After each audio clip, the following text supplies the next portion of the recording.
maaf ini tadi ini eh, tadi udah kita ini ya historis dan sebagainya ini tadi. Oke lah, tapi kayaknya kita nanti ini ya.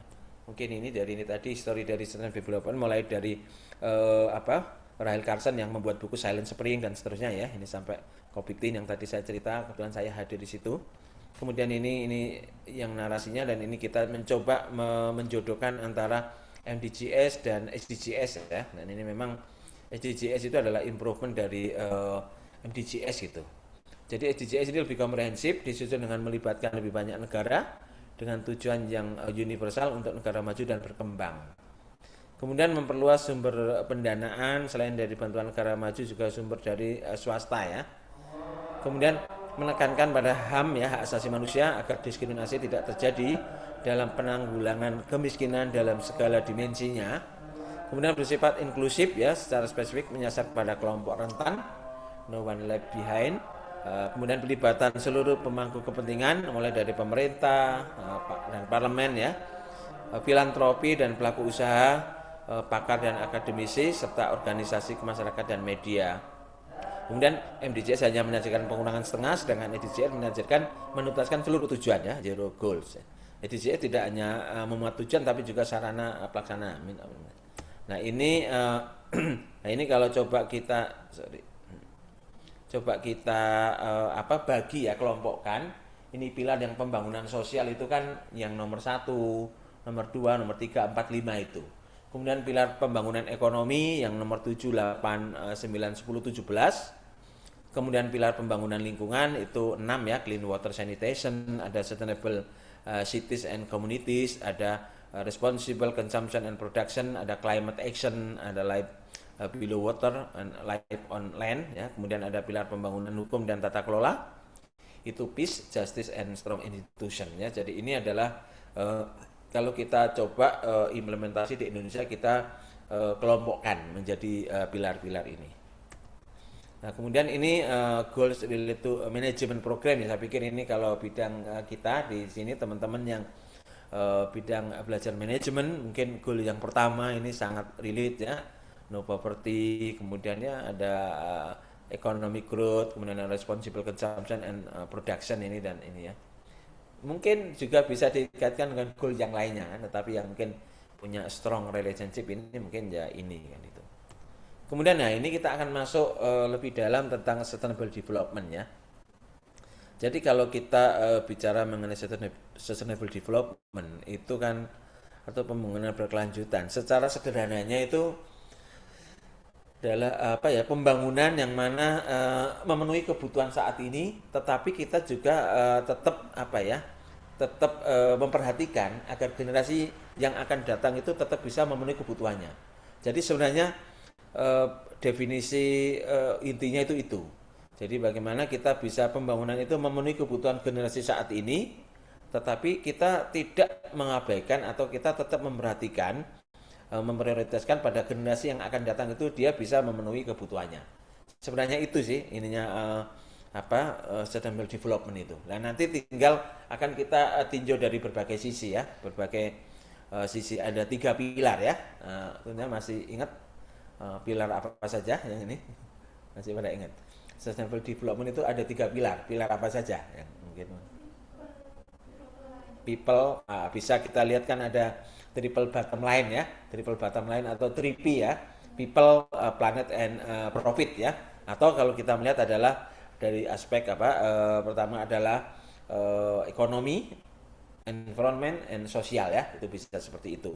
Dan nanti tinggal kita melihatnya dari aspek yang mana dan kita mengajinya. Tetapi pada prinsipnya sekali lagi sustainable development itu adalah memenuhi kebutuhan saat ini, tetapi kita tetap memperhatikan agar kebutuhan generasi yang akan datang itu bisa mereka bisa memenuhi kebutuhannya.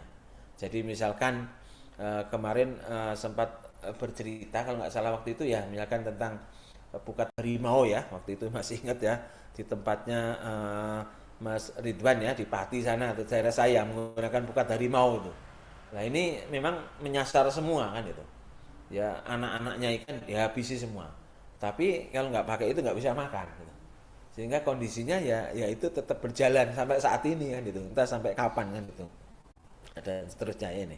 Kemudian ini konsep of sustainable development ini kan sebenarnya dibagi, kalau kita lihatnya adalah dari social, economic, environment ya, irisan ini ya. Kemudian kalau ekonomik itu apa, ini kalau environmental itu apa, kalau sosial itu apa, ini sudah pernah kita bahas ya pada pertemuan sebelumnya ya. Jadi what think, cost, and how to make business out of providing infrastructure, good and services ya.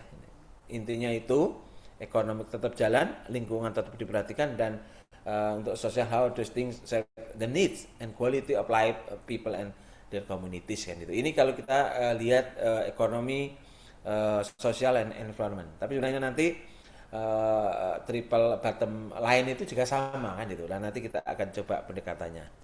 Nah ini kalau yang tadi kalau kita lihat adalah dari people, planet, and profit gitu kan ya, atau triple bottom line tadi. Nah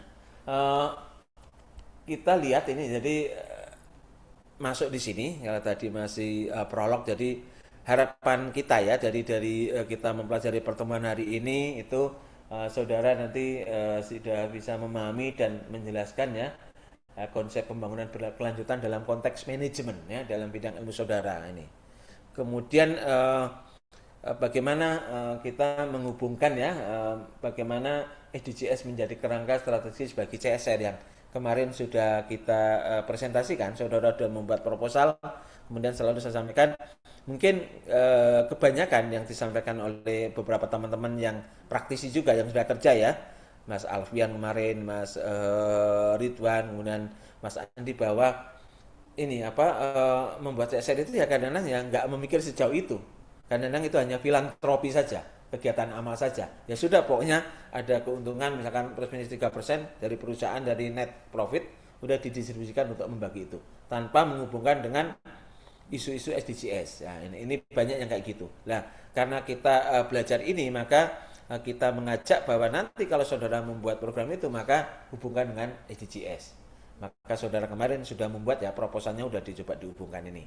Jadi ini kemudian menganalisa bagaimana mengaitkan people, planet, and profit sebagai ukuran kinerja bisnis yang modern itu. Kemudian merancang menyusun gagasan awal peran bisnis dalam mendukung SDGs. Jadi alur bahasa konsumen adalah triple bottom line, SDGs, CSR, strategi bisnis berkelanjutan. Jadi pada prinsipnya secara teoritis ya, ini secara teoritis, jika kita menerapkan atau benar-benar memperhatikan SDGs ini, maka tentunya harusnya kegiatan bisnis kita itu lebih sustain itu, lebih terjamin itu. Karena apa? Karena banyak faktor ya ini. Nah, kalau saudara ini ya, jadi beberapa isu ya, jadi perusahaan yang dia mencemari lingkungan itu, kalau dulu saya dulu bekerja di salah satu industri juga, saya pernah cerita juga, tiap hari itu industri tempat saya bekerja itu membuang limbahnya ke sungai tanpa diolah, air sungai yang mula-mula itu jernih gitu menjadi hitam, benar-benar menyedihkan ya. Padahal kita punya IPAL, kita punya instalasi pengolahan air limbah, tetapi kenapa tidak dilakukan pengolahan? Saya komplain ke bos ya, ke manajer, ke bos saya, malah udah juga usah ngurusin itu kan. Jadi apa yang dilakukan ya waktu itu, mungkin waktu dulu ya, zaman dulu itu orang masih nggak terlalu ini. Jadi untuk menutupi itu, perusahaan hanya membagikan sembako ketika Lebaran ya, ataupun ketika Christmas, Natal itu dibagi sembako, masyarakat udah selesai itu. Dan buat perusahaan, karena dia yang dipikirkan profit, karena profit lebih murah ngasih sembako, lebih murah pendekatan ke dinas lingkungan hidup yang nanti memantau, dikasih amplop selesai, daripada dia harus mengoperasikan IPAL-nya. Karena mengoperasikan IPAL itu butuh energi yang besar. Jadi tanggal 7 Mei kemarin ya, saya mungkin kemarin udah pernah cerita belum, kunjungan ke salah satu di kawasan Batang, ini dekat Pati juga ya, di Batang sana, agak jauh ya. Di Batang itu ada kawasan industri Batang, kemudian di situ ada IPAL-nya ya, instalasi pengolahan air limbah. Kemudian ada mahasiswa saya, Pak, ini ada banyak pompa untuk aerator, suplai oksigen. Jadi untuk mengolah limbah itu prinsipnya ya, kalau saudara ini di teknik lingkungan, untuk pengenalan sedikit, itu kita menggunakan mikroorganisme. Mungkin teman-teman di sini rata-rata di rumahnya kan ada septic tank ya. Septic tanknya kan dipakai terus tiap hari kan. Di rumahnya mbaknya ada berapa orang?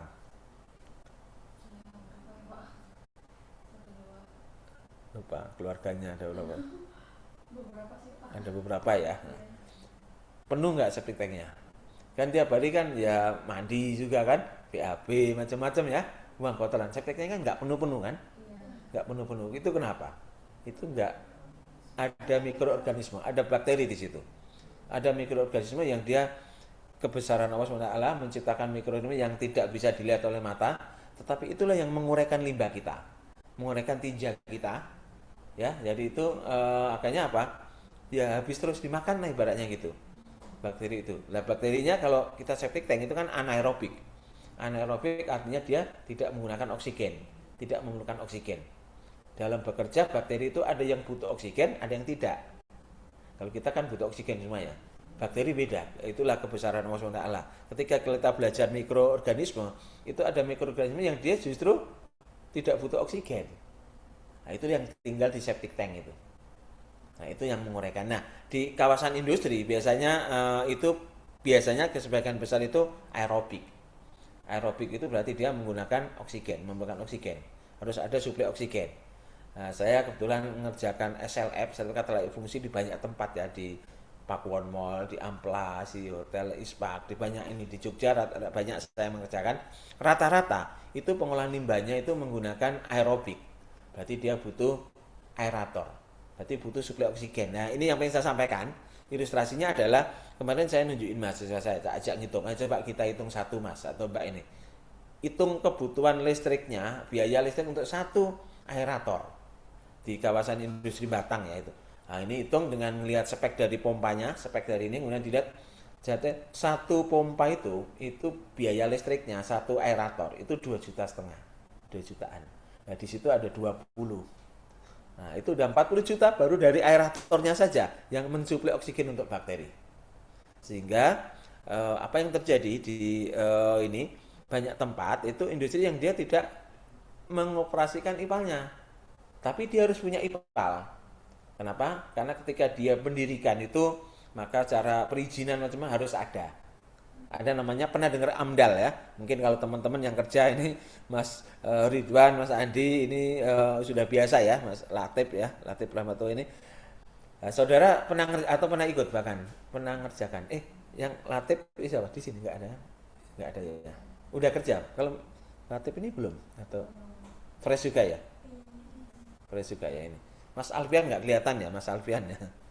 Nah, ini AMDAL itu kan dokumen perizinan. Nah, sebenarnya itu adalah harus dibuat sebelum kita membangun sebuah kegiatan industri atau kegiatan apapun itu yang skalanya besar. Tetapi juga di Indonesia ini juga begitulah ya. Banyak yang udah jadi, baru mau diurus perizinannya. Nah, untuk itu misalkan industri tadi harus ada namanya IPAL. Jadi kalau nggak ada IPAL-nya, dia tidak akan pernah bisa berdiri, tidak akan pernah dapat izin. Nah, secara perizinan dia dipenuhi semuanya, dibangun. Tapi dalam prakteknya kan ada namanya UKL, upaya pengelolaan lingkungan, upaya pengawasan dan pengelolaan lingkungan. Harusnya IPAL itu dioperasikan. Tapi tadi seperti yang saya ini tadi, di tempat saya bekerja dulu, karena dalam rangka untuk hanya menghitung profit saja. Jadi yang penting profitnya. Nggak mengabaikan lingkungannya diabaikan. Jadi dia buang limbah, makanya IPAL itu yang ada bagus itu nggak dipakai. Karena apa? Untuk mengoperasikan IPAL itu dia butuh biaya untuk energi, butuh bahan kimia dan seterusnya. Ya, sehingga yang dilakukan adalah dia lebih memilih perusahaan itu yaitu tadi ngasih masyarakat diamankan dengan sembako. Ya, nanti direkrut jadi tenaga kerja kasar sebenarnya ini kan ini. Mohon maaf pemerintahan juga begitu ya dikasih diamankan, dikasih amplop, diam. Nah, dulu ya, tapi sekarang saudara ngelihat, saudara lagi jalan-jalan aja ya, lagi jalan-jalan ngelihat sungai yang tercemar, apa yang saudara lakukan kira-kira? Anak-anak muda ini apa yang dilakukan biasanya? Saudara jalan-jalan suatu tempat ngelihat sungai yang hitam sekali tercemar, nggak melakukan apa-apa, masa nggak foto, nggak difoto? Nah, biasanya kan difoto, diupload kan, oh sungainya sini hitam kan gitu. Speak up ya. Speak up kan itu. Artinya apa? Sekarang berbeda ya. Sekarang udah mulai ada ini. Kalau dulu nggak ini, Ya dulu tahun 2000 belum ada HP, belum ada media sosial kan. Ya, jadi ya nggak ini. Tapi kalau sekarang perusahaan itu takutnya justru di situ diviralkan. Nggak viral nggak jalan kan. Nggak viral nggak ini. Nah, hukum di kita juga mohon maaf. Kalau nggak viral nggak dikerjakan kan, nggak diurusin kan. Nah inilah. Nah ini kalau dulu itu tadi bahwa perusahaan itu banyak yang dipikirkan itu profitnya saja. Nah ini tetapi konsep sustainable development itu adalah ada people, planet, dan profit. Nah bagaimana ini ketiganya berjalan ini. Kemudian, lah mengapa keberlanjutan ini penting bagi bisnis ya? Jadi ini kenapa konsep keberlanjutan ini penting kan itu. Pertama adalah karena adanya apa? Ada tekanan eksternal ya dan peluang strategis untuk semakin. Jadi itu tadi sekarang itu mungkin ya. Jadi perusahaan itu melakukan karena sebenarnya dia sebenarnya nggak suka juga kan itu. Tetapi apa? Karena terpaksa ada tekanan. Coba bayangkan saudara punya pabriknya kan, pabrik makanan. Saudara pabrik makannya itu mencemari sungai, diviralkan. Nah, di demo juga sekarang di demo ya. Kalau dulu nggak terlalu ini. Jadi kita orang-orang lingkungan ini biasanya kita nyebut kita belajar tentang hukum lingkungan. Hukum lingkungan itu macan ya, seperti macan. Tahu macan harimau ya? Harimau itu menakutkan nggak? Kenapa harimau menakutkan? Karena dia punya gigi yang tajam, kuku yang tajam. Tapi hukum lingkungan itu kita menyebutnya dulu adalah seperti harimau yang ompong. Harimau itu menakutkan. Tapi kan ompong nggak bisa gigit. Akhirnya diabaikan. Jadi hukum lingkungan itu banyak diabaikan ya. Nah, sekarang ini mulai alhamdulillah udah mulai mendapat perhatian. Nah, kalau kita bicara tentang antara tiga aspek ya, ekonomi, kemudian sosial dan lingkungan, mana yang harus mendapat perhatian pertama? Iya, mana yang didahulukan biasanya? Biasanya ya kita bicara ekonomi dan itu exactly benar ya. Jadi kenapa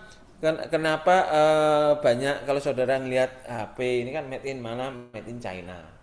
Laptop saudara mungkin made in China. Nah, jam tangan ini made in China. Walaupun mereknya kenapa? Korea tapi made in mana? China mungkin. Sepatu made in China. Made in China. Kenapa? Karena ketika saya dulu belajar ini juga bahwa di China itu memenuhi banyak aspek tenaga kerjanya dia murah. Kemudian salah satu yang menjadi pertimbangan juga kenapa banyak industri yang memindahkan pabriknya di sana adalah waktu itu jadi konsep lingkungan itu hukum lingkungan itu tidak terlalu mendapat perhatian. Artinya apa? Yang diutamakan dulu adalah pertumbuhan ekonominya dulu. Dan ini masuk akal kan? Yang penting kita kenyang dulu perutnya kan? Baru mikir lingkungan. Nah, jadi kita melestarikan lingkungan tapi nggak bisa makan, nggak begitu kan? Kita perut dulu kan, urusan perut dulu terpenuhi, baru mikir lingkungan. Bagaimana kita bisa mikir lingkungan kalau perut kita nggak terpenuhi kan itu. Jadi memang masuk akal. Pertama itu ekonomi dulu. Maka ketika dulu revolusi industri, pencemaran di mana-mana, tapi apa ya pertumbuhan ekonomi yang diutamakan begitu. Tetapi ke depan kalau lingkungan itu nggak kita perhatikan, maka terjadi hukum alam. Lingkungan itu yang akan menerjang kita.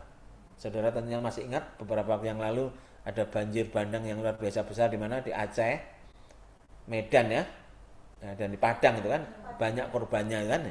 Kenapa? Ketika hanya urusan perut saja yang di ini jadi hutan dihabisin, sumber daya alamnya ini, tetapi lingkungan itu nggak diperhatikan, maka lingkungan itu yang akan berdampak juga buat hidup kita.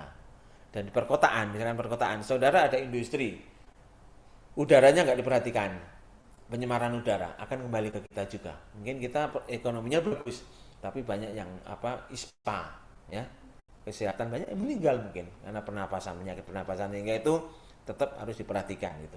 Sehingga itu tadi bahwa bagaimana keberlanjutan itu penting ya. Jadi karena dulu itu ada tekanan eksternal tadi. Saat ini juga begitu kan.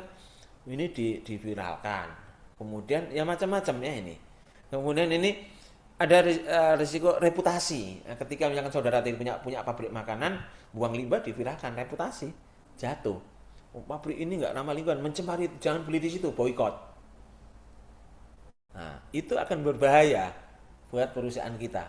Maka nggak mau tekanan eksternal tadi, ya udah kita akan mengalokasikan anggaran ya untuk pengelolaan lingkungan gitu. Ya. Media kan ini ada konsumen media masyarakat ya semakin kritis. Saat ini kan semakin kritis terhadap dampak sosial dan lingkungan perusahaannya ini. Kemudian regulasi dan kepatuhan kebijakan lingkungan, ketenaga kerjaan dan pelaporan keberlanjutan mendorong perubahan tata kelola. Ya, saat ini ya sudah mulai mendapat perhatian ya ini. Kemudian ada investor. Nah ini ada ini. Jadi investor semakin mempertimbangkan faktor ISG ya. Saudara kan baca ISG juga kan ya. Nah, kemudian menilai risiko dan prospek jangka panjang. Jadi contoh real yang dihadapi. Jadi kebetulan sekali lagi saya saat ini saya juga sedang mengerjakan namanya SLF, serikat layak fungsi untuk salah satu industri di Sleman ya. Sleman nggak banyak industri, jadi industri kayak konveksi gitu. Ternyata apa yang terjadi agak lama ya di Sleman ini termasuk yang agak lama ngurus SLF itu. Kalau di luar Jawa, saya kemarin ketemu misalkan di PU di Pekanbaru sana itu berapa lama SLF? Paling 3 bulan 4 bulan. Wih, di Jogja ini kami kerjakan di Sleman itu mesti di atas 1 tahun, kadang 2 tahun belum selesai. Pakuwon Mall itu hampir 3 tahun, ya.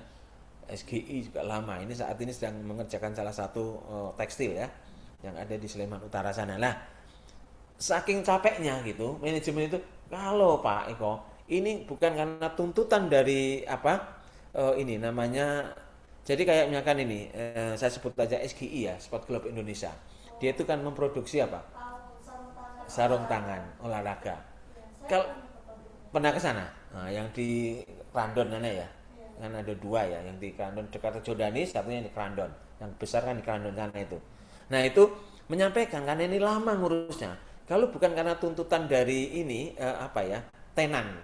Jadi ternyata SGI itu dia itu memproduksi sarung tangan itu bukan untuk dijual di Indonesia, untuk ekspor semua. Dan itu misalkan dia dari merek Nike misalkan.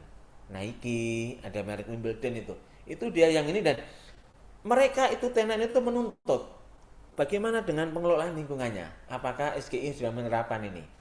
Kalau nggak karena mempertimbangkan itu dia nggak mau ngurus, itu disampaikan langsung ke saya. Kenapa? Karena complicated di kita itu. Nah inilah, jadi hukum di kita itu nggak jelas itu peraturan.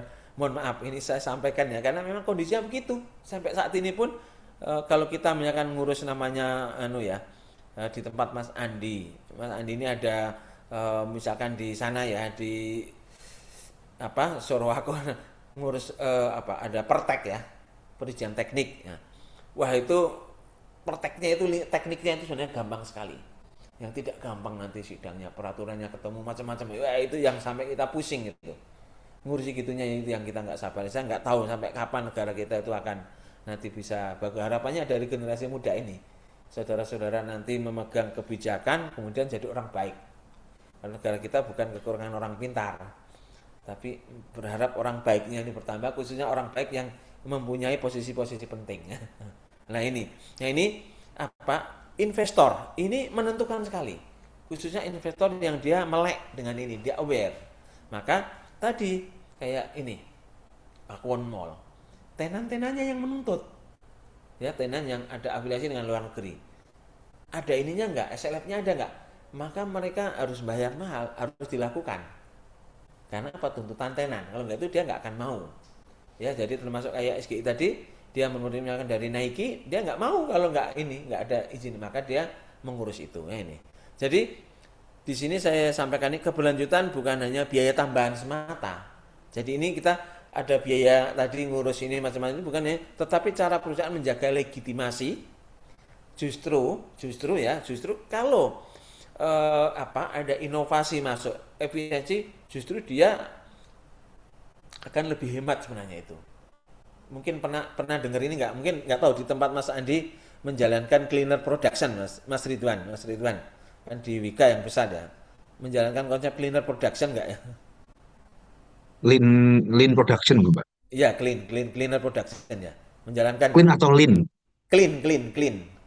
Oh, kalau clean nggak, Pak. Kita lebih ke lean, lebih ke ramping. Oh clean itu cleaner production itu artinya apa? Cleaner production itu atau zero waste ya. Jadi bagaimana tidak ada waste di situ. Nah Sebenarnya kalau perusahaan kita menerapkan itu dengan benar, dengan mengkaji ada inovasi bekerja sama ya kan dengan perguruan tinggi dengan ilmuwan itu akan menghemat gitu.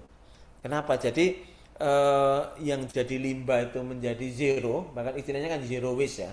Jadi tidak ada waste karena waste itu kita recycle, kita gunakan kembali, kita reuse. Nah, kita menggunakan bahan kelihatannya pertama mahal, tapi ternyata efisiensinya naik dan seterusnya. Ya, ini. Nah, ini juga terjadi perang. Saudara pernah mendengar mungkin ada namanya baku mutu ya. Baku mutu. Ada batasan nih. Misalkan nih, saudara membuang limbah. Itu kan ada parameter pencemar, misalkan ada BOD, COD, ada logam berat, itu kan dibatasi semua. Maksimumnya ada.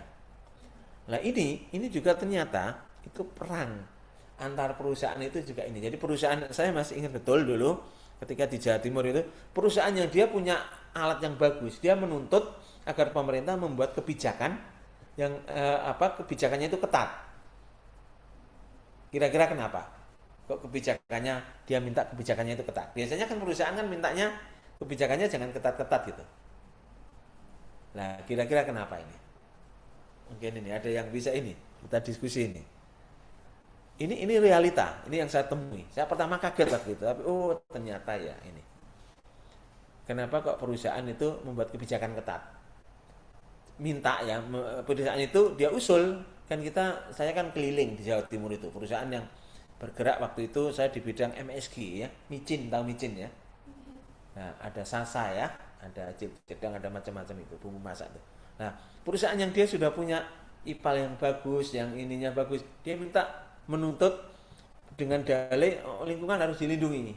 Sehingga pemerintah harus membuat kebijakan yang ketat. Misalkan limbah yang masuk itu nggak boleh yang mencemari macam-macam itu. Nah, harusnya kan biasanya perusahaan kan kalau mau ini kan nggak usah ketat-ketat kan sehingga dia agak teledor agak ini nggak masalah gitu. Tetapi perusahaan itu justru minta ketat. Kira-kira apa hubungannya? Kira-kira alasannya positif atau negatif? Ya tergantung positif buat siapa.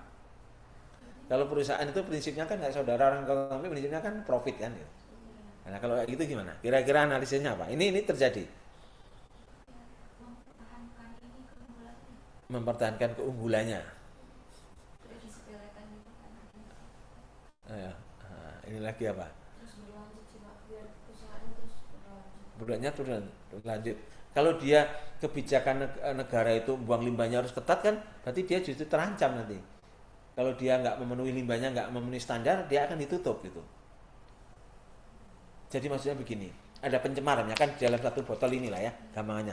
Ini ada pencemar. Yang diizinkan itu mencemar misalkan namanya BOD ya, mungkin saudara nggak biological oxygen demand ya itu pencemar lah ya, ada pencemar X. Itu peraturan pemerintah, misalkan negara itu maksimum yang boleh dibuang ke sungai misalkan, limbahnya kan dibuang ke sungai. Itu maksimum misalkan 30.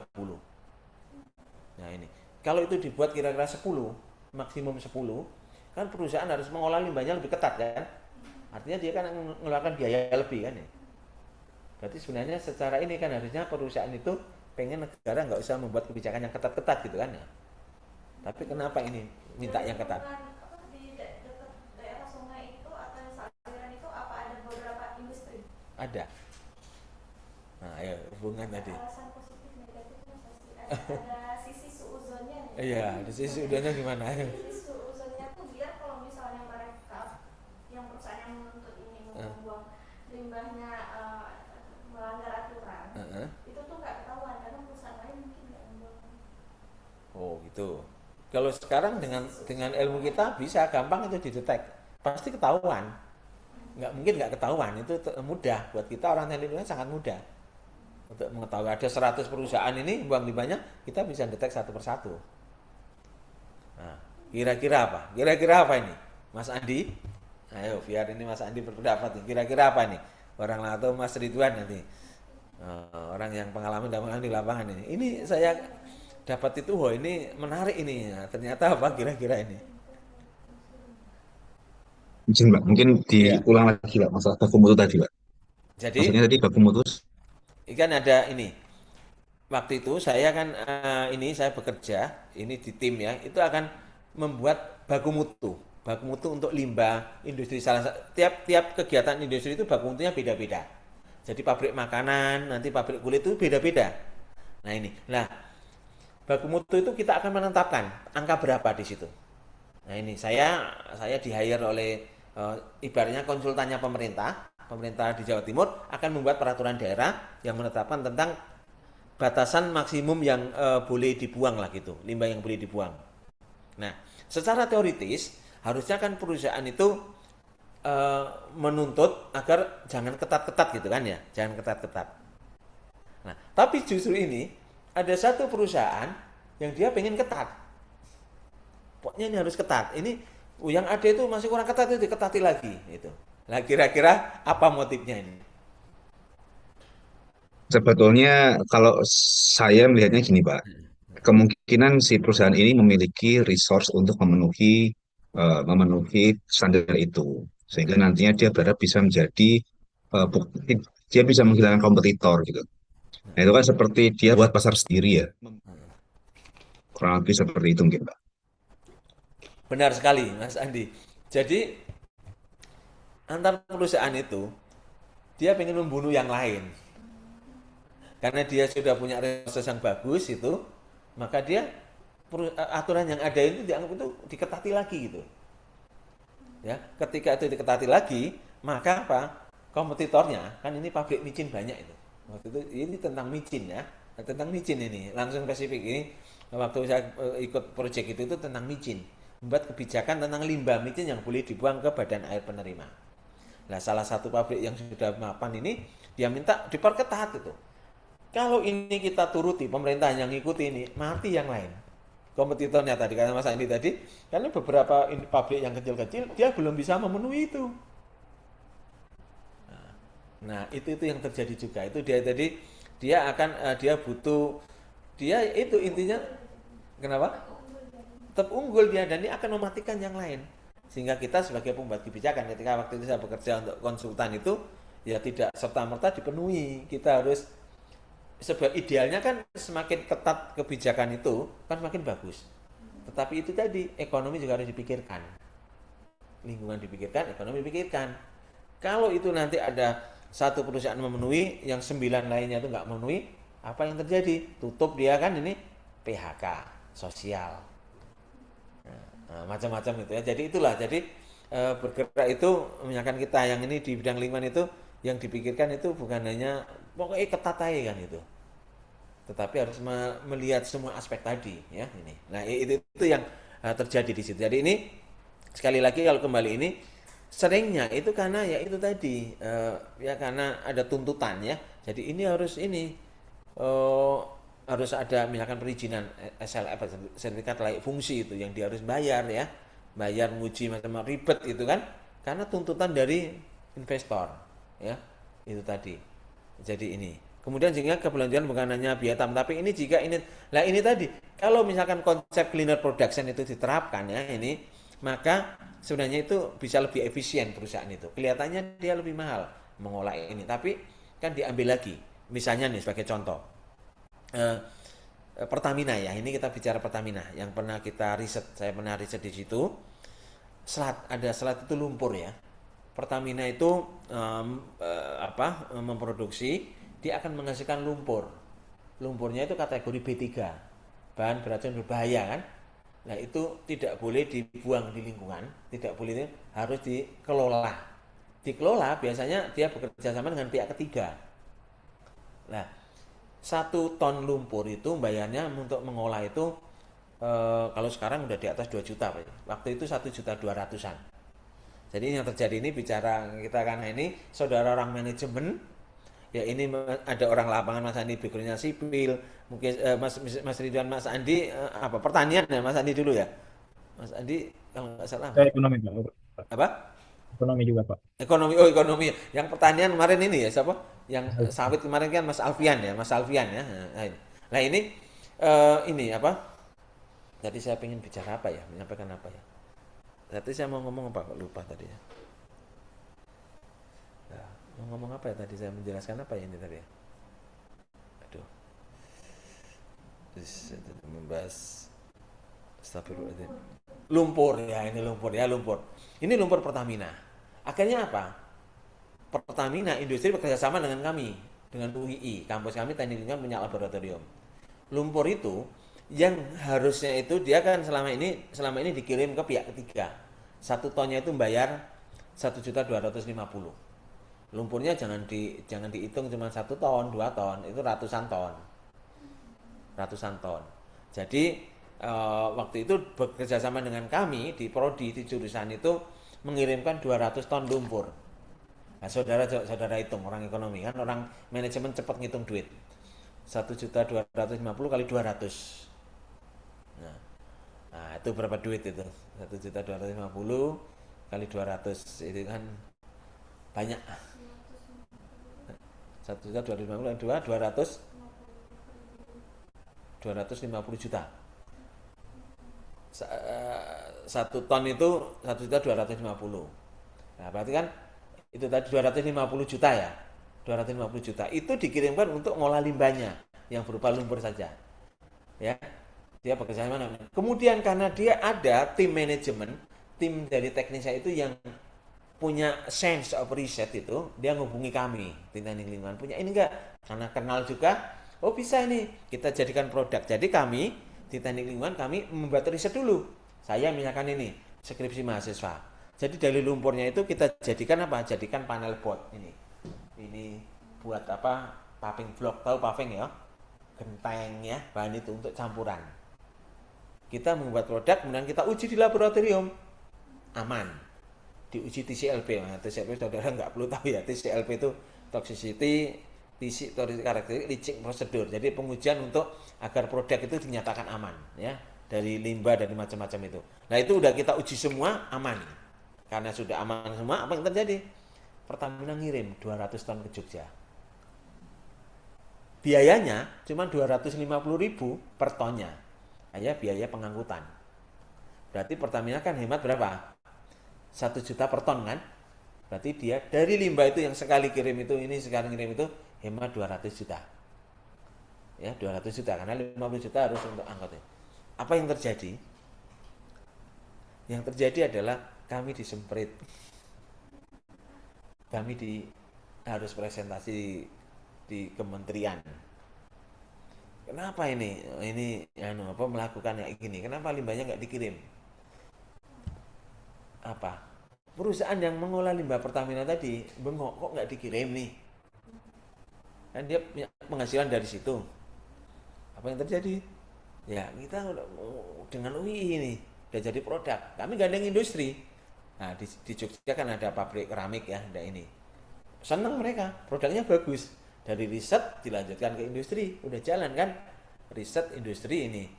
Tapi apa yang terjadi? Ya itu tadi ujung-ujungnya apa? Karena kita masih gini aja ini. Nah, perusahaan yang dia mengolah limbah tadi B3 kan Pertamina itu patronnya mereka, pelanggan tetapnya. Nah, ratusan juta bahkan wilayah masuk ke sana. Karena tidak ada yang ngirim ke sana, bengok ke kementerian. Gimana ini Pertamina nggak ngirim ini? Dipanggillah kami presentasi. Udah ada tim ahli, mereka manggil tim ahli, semuanya udah terbukti produk kita aman semua, udah diuji semua. Tapi tetap dipakai pasal ini, perguruan tinggi tidak boleh mengolah ini, nggak ada perizinan untuk mengolah. Kita bilang ini kan riset gitu kan, tetap nggak bisa. Stop, hanya sekali ngirim 200 ton itu. Berikutnya balik lagi ke situ, duit lagi ujungnya. Ya, jadi tadi perusahaan tadi yang bengok, kemudian ke kementerian ini ya, kementerian kan juga ya kita tahu sama tahu, itu juga dapat setoran juga dari situ kan ini. Nah itulah yang terjadi. Kita itu butuh orang-orang baik ya agar lingkungan kita itu selamat itu. Bukan butuh orang pintar, teknologi kita udah bagus itu kan ya. Tetapi ini kadang-kadang itu give up juga ini. Tapi jangan sampai give up ya ini. Jadi ini keputusan investasi, operasi, pemasaran, SDM, rantai pasok dan pelaporan kita perlu mempertimbangkan dalam jangka panjang ya, dampak jangka panjang ini. Jadi kalau misalkan saudara tadi, contohnya tadi, oh ini limbahnya nggak usah diolah. Ada pencemaran udara yang misalkan dia memproduksi ini, udahlah nggak usah lah, ini kan yang penting ekonomi ini. Jangka panjangnya kan apa? Dampaknya kalau ada namanya perhitungan ini, ada namanya ekonomi teknik lah ya, kita yang ngitung ketika itu udaranya kotor ya, karena dia nggak mengolah cerobong asapnya itu, apa yang terjadi? Karyawan justru misalkan gampang sakit, biaya berobatnya macam itu justru jauh lebih mahal daripada biaya untuk mengolah cerobongnya tadi. Yang ini. Lah itu tadi nanti kalau saudara ini bekerja ini, kalau saudara ngambil mata kuliah sustainability itu, tolong diterapkan itu, dikaji. Dulu pernah ketika saya belajar ekonomi teknik dulu sangat sederhana. Ketika sungai di depan rumah, sungai di sebuah desa itu tercemar, itu berapa kerugian ekonominya itu bisa dihitung. Kerugian ekonominya termasuk apa? Sungai itu dipakai untuk mancing. Orang mancing itu refreshing. Sungai itu oleh anak-anak desa digunakan untuk berenang. Nah, ketika sungainya tercemar, anak-anak nggak bisa berenang. Kalau mau berenang ke kolam renang, itu bayar satu orang 10.000. Berapa daya tampungnya di situ bisa menampung orang itu dihitung semua. Nah, jadi kerugian ekonomi itu jadi kerusakan lingkungan itu dihitung semua dari situ. Nah, ketika saudara belajar ekonomi lingkungan itu menghitung itu luar biasa, menarik. Jadi oh ternyata ya hanya sungai yang tercemar itu bukan hanya beban pencemarannya saja yang dihitung. Nilai ekonominya adalah ketika ini sungai nggak tercemar itu anak itu di situ tiap hari anak-anak desa itu ada 100 orang itu berenang di situ. 100 orang kali 10.000. 100 kali 10.000 1 juta ya. Berapa ya? 100 kali 10.000 1 juta kan ya? 1 juta sehari. Itu dari yang berenang. Nah, berenang kan juga kalau nggak ada di situ kan jadi jauh, butuh transport kan kendaraannya. Itu dihitung semua itu. Jadi dari pencemaran sungai itu ngitungnya kerusakan lingkungannya itu bukan dari meremediasinya saja itu, tapi yang dihitung adalah nilai ekonomi dari sungai itu. Ya saudara misalkan punya lingkungan nih, kalau udaranya itu tidak tercemar, saudaranya kan misalkan udaranya nggak usah pakai AC ibaratnya kan, masih adem masih ini udara ini saudara energi AC kan mahal kan itu. Nah itu dihitung semua dari kerusakan lingkungan itu. Nah itu sehingga di sini jadi sebuah keputusan misalnya saudara nanti jadi manajer macam-macam itu harus mempertimbangkan itu juga ya. Jadi dapat jangkapannya ini pertimbangan semuanya itu maksud saya dari sini slide ini ya. Kemudian ini ini kita simpulkan sederhanakan lagi. Jadi sustainable development itu adalah memenuhi kebutuhan kini tanpa mengorbankan generasi mendatang ya. Jadi memenuhi kebutuhan saat ini tanpa mengorbankan generasi mendatang. Pembangunan yang memenuhi kebutuhan masa kini tanpa mengurangi kemampuan generasi mendatang untuk memenuhi kebutuhannya sendiri itu. Nah, kalau tadi kita lihat dari triple bottom line, ini kita dari ekonomi, sosial, lingkungan sebenarnya sama saja ya. Sebenarnya sama saja. Dalam hal ini ekonomi itu menggambarkan profit, itu mewakili profit. Kemudian sosial itu ya mewakili apa? Kan kalau yang lingkungan kan planet tadi. Sosial ya masyarakatnya tadi ya, people-nya tadi.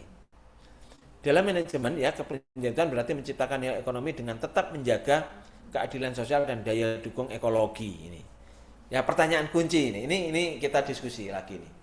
Apakah strategi bisnis hari ini memperkuat atau justru melemahkan kapasitas masa depan? Nah ini karena kita senang ada yang sudah bekerja di lapangan atau menurut pengamatan saudara, walaupun saudara masih fresh ini, bagaimana yang saudara amati menurut saudara nih? Apakah strategi bisnis saat ini itu hari ini memperkuat atau justru melemahkan kapasitas masa depan? Kira-kira apakah misalkan atau bahasa kasarnya ini, apakah orang-orang bisnis saat ini tuh mikirkan nasibnya generasi mendatang atau tidak menurut saudara? Sudah mulai. Beberapa masih banyak yang belum ya. Pokoknya ya profit tadi kan ya. Profit sebanyak-banyaknya. Banyak yang profit ya. Nah ini. Kalau di ini Mas Andi Afrizal, kalau di Sorowako gimana Mas Andi? Kalau saya kan Pak sering ini Pak untuk dalam pekerjaan itu ada program land acquisition, resettlement action plan gitu Pak ya. Kalau sekarang itu perusahaan apalagi untuk pendanaan internasional pakai standar nasional IFS biasanya Pak ya. Kalau ADB itu betul-betul memperhatikan aspek-aspek ekonomi, sosial, dan lingkungan harus berkelanjutan, tidak ada boleh dalam pembangunan industri itu harus minimal itu eh, kehidupan kehidupan masyarakat di lokasi tersebut itu semakin lebih baik dari sebelumnya ketika sebelum ada industri. Diharapkan seperti itu, Pak. Jadi kalau sudah eh, finance-nya itu ngambil dari luar ya, Pak ya. Seperti itu dia, Pak. Jadi sudah ini ya, sudah mulai ya. Tadi teman-teman di sini yang di kelas juga menyampaikan sudah mulai sadar kan, sudah mulai karena tuntutan kan, takut diviralkan macam-macam tadi kan. Nah, takut diviralkan. Jadi sudah mulai ya, alhamdulillah. Kalau Wika gimana? Wika besar lah ya, Mas Ridwan ya. Wika jelas lah ya. Wajib, Atau Pak, gimana karena nih? compliance ya, Pak, ya. Pelaku langsung lah, cerita jujur ini. Ini cerita jujur. Ini sedikit bercerita. Jadi sebetulnya kalau membicarakan tentang TRIPI tadi atau tri bottom line tadi itu sebuah hal yang fundamental ya secara visi. Jadi visi perusahaan pasti apalagi yang sudah IPO atau sudah go public sahamnya, terutama yang punya tanggung jawab untuk melaporkan sustainability report sesuai dengan itu ya peraturan OJK tahun 2017 itu memang pasti memiliki basis-basis fundamental terkait dengan ESG. Tapi untuk pelaksanaan memang ya tadi disampaikan ada banyak sekali kendala-kendala di lapangan, baik itu masalah sebetulnya kalau visinya tetap sama dari atas ke bawah harusnya sama. Cuma memang biasanya masalah profit tetap dijadikan prioritas utama. Baru yang lain people maupun yang planetnya itu yang lain. Tapi dari semua three bottom line tadi itu ada compliance-nya. Jadi ada peraturan-peraturan yang memayungi misalkan kita memiliki ISO 14001 untuk lingkungan, kemudian ISO 26000 untuk CSR dan lain-lain. Itu merupakan winning point kita dan sehingga kita comply terhadap itu gitu. Cuma bagaimana compliance-nya, apakah itu benar-benar memenuhi atau tidak, ya itu masih masih dalam proses untuk penguatan ke sana, Pak. Oke. Alhamdulillah memang sudah mulai ini ya dibanding dulu itu memang beda, memang ini beda. Karena memang banyak faktor ya, banyak faktor. Apalagi tadi yang tadi dengan modal asing, macam tadi itu ya selalu begitu. Ya saya masih ingat ya, jadi ketika ini belajar itu juga terlacak. Jadi saudara misalkan beli kue itu di supermarket itu, misalnya di Jepang dulu, itu ketika ada ini bisa tertrack gitu, green ada nama apa istilahnya. Nah, jadi ini produknya misalkan bikin kue itu kedelainya dari mana, misalkan ini gandumnya dari mana, dari gandumnya dia peduli lingkungan atau tidak gitu tuh. Ada green product yang sampai peduli udah sejauh itu kan ya. Tapi ya nggak semua juga ya.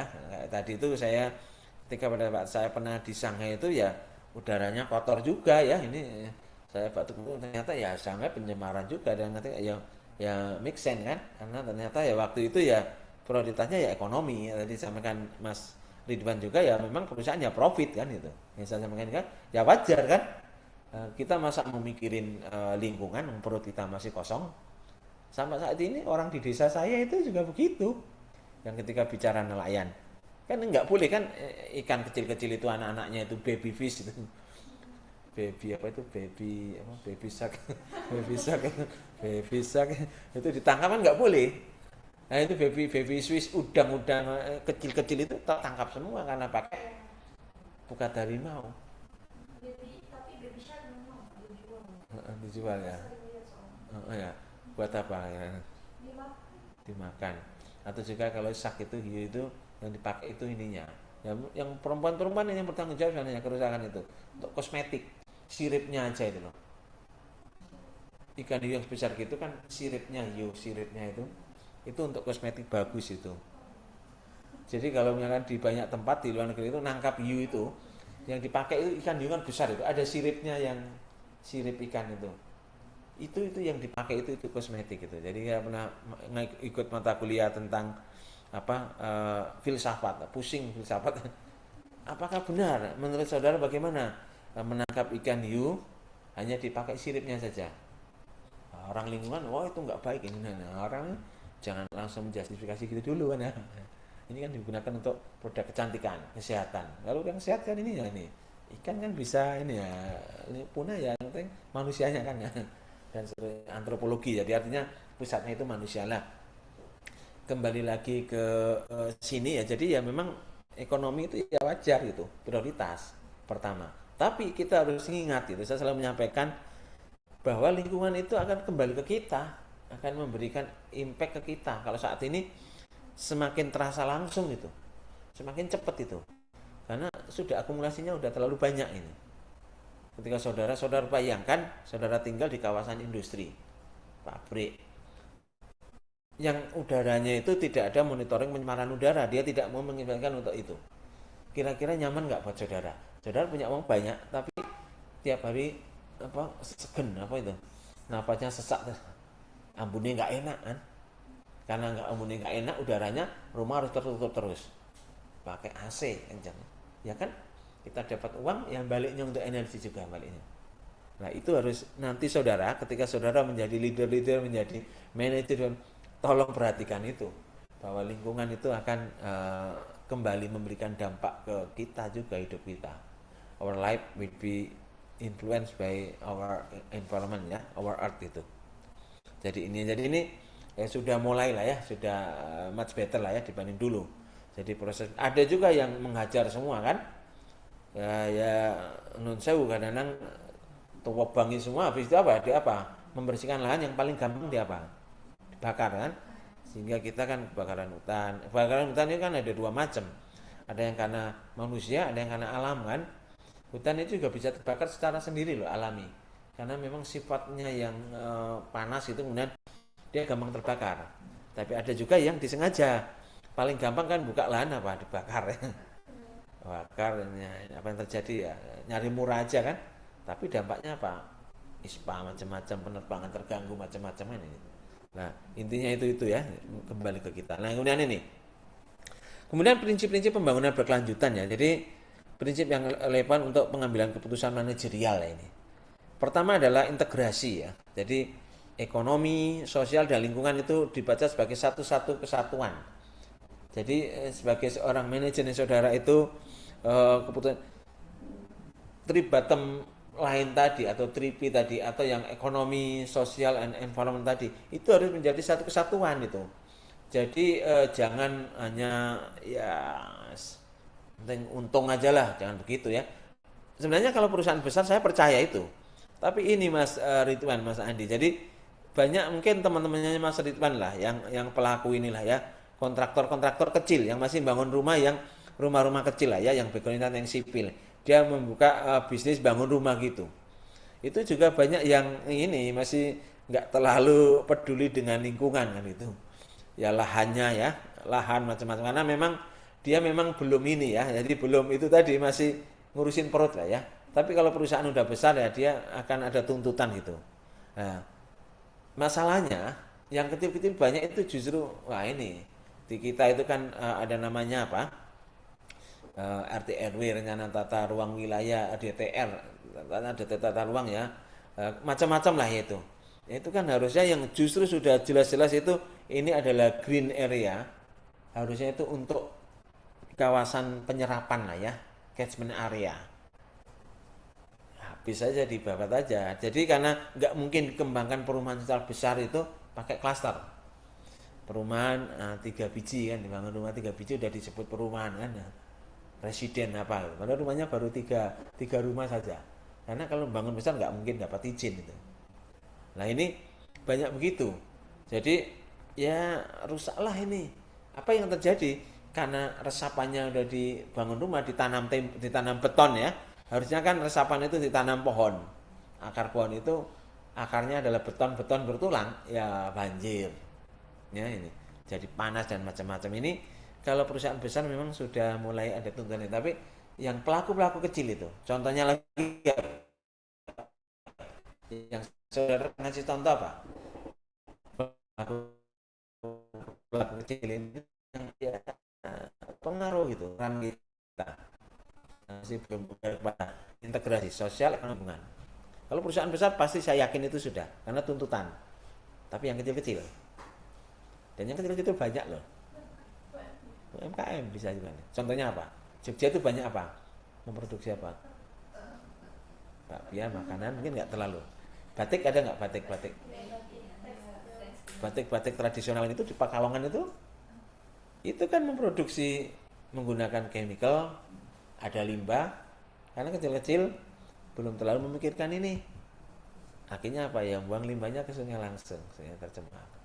Sehingga di pertemuan keberapa saya tunjukkan yang ini pencemaran lingkungan di Indonesia itu kan yang sungai jadi warna-warni itu kan ya. Nah, tekstil.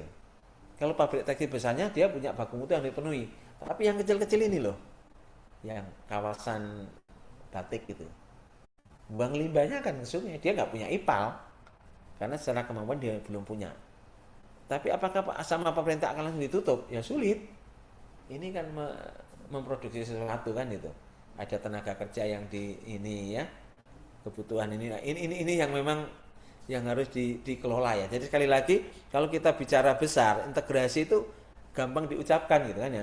Memang ada program tadi kata di Sorowako tadi ya, di sana ya ini produksi nikel ya udah ada alokasi tadi, Mas Ibran juga ada alokasi yang digunakan untuk ini nih. Tapi yang kecil-kecil itu nggak ada sampai saat ini. Kami masih mendampingi itu pabrik tahu. Saudara tahu nggak pabrik tahu itu COD-nya saja saudara nanti roaming ya. COD itu chemical oxygen demand. Jadi semakin tinggi COD-nya di badan air berarti dia semakin tercemar. COD yang diizinkan itu cuman paling 150 ppm miligram per liter. Pabrik tahu itu COD-nya bisa 12.000. Bayangkan. Pabrik tahu COD-nya 12.000 dibuang kemana? Ada nggak pabrik tahu punya IPAL? Mana ada. Pabrik tahu kecil-kecil nggak ada. Sehingga tahun berapa ya saya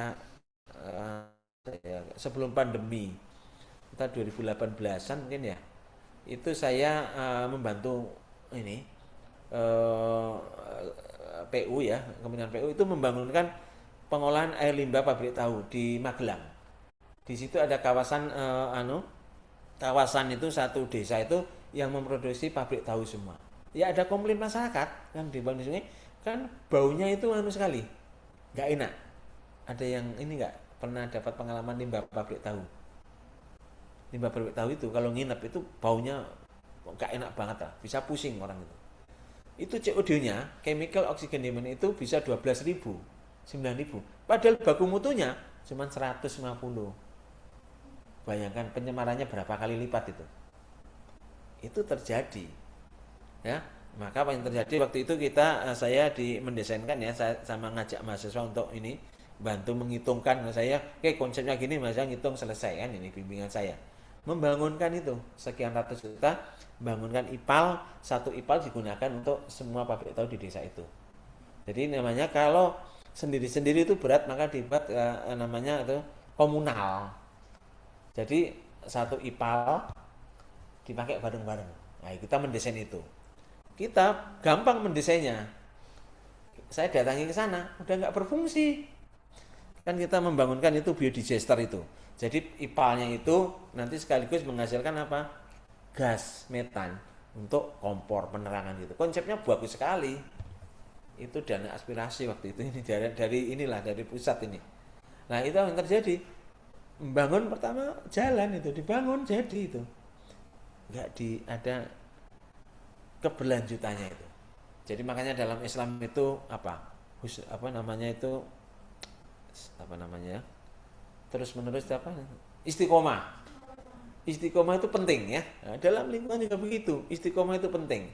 Sedikit-sedikit tapi terus itu lebih baik daripada langsung banyak api itu enggak jalankan itu. Nah, itu membangunkan istiqomahnya itu dijalankan itu ketika awal-awal. Habis itu ya karena entah malas entah karena apa enggak jalan ini.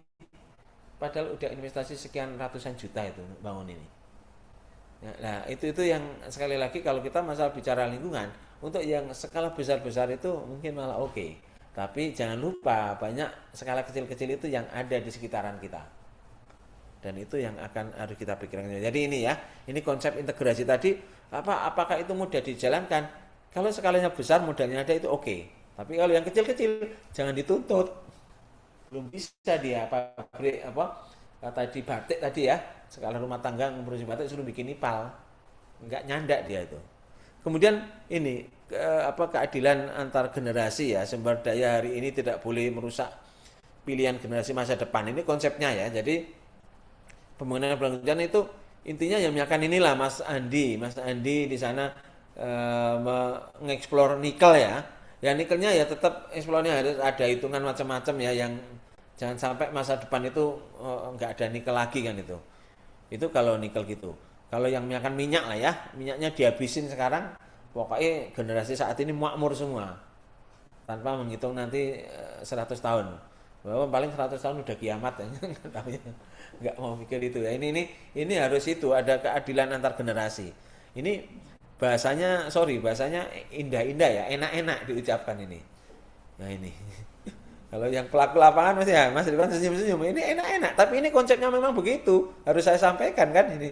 Kan kita belajar itu ya yang ideal kan. Nah, kondisi lapangan saya tahu, wong saya pelaku kok ini. Saya pelaku kan itu.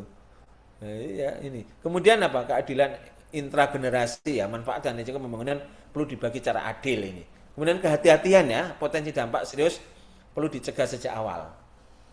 Kemudian ada partisipasi, pemangku kepentingan dilibatkan dalam proses keputusan ya ini. Transparansi ya, dampak dan kinerja perusahaan disampaikan secara akuntabel ya ini. Ya bagus-bagus ini. Memang ya, konsepnya ini kan prinsip ya, yang ideal-ideal, tapi ya itu sekali-kali lagi apakah itu bisa dijalankan? Ya bau alam ya, tergantung ini kita ya.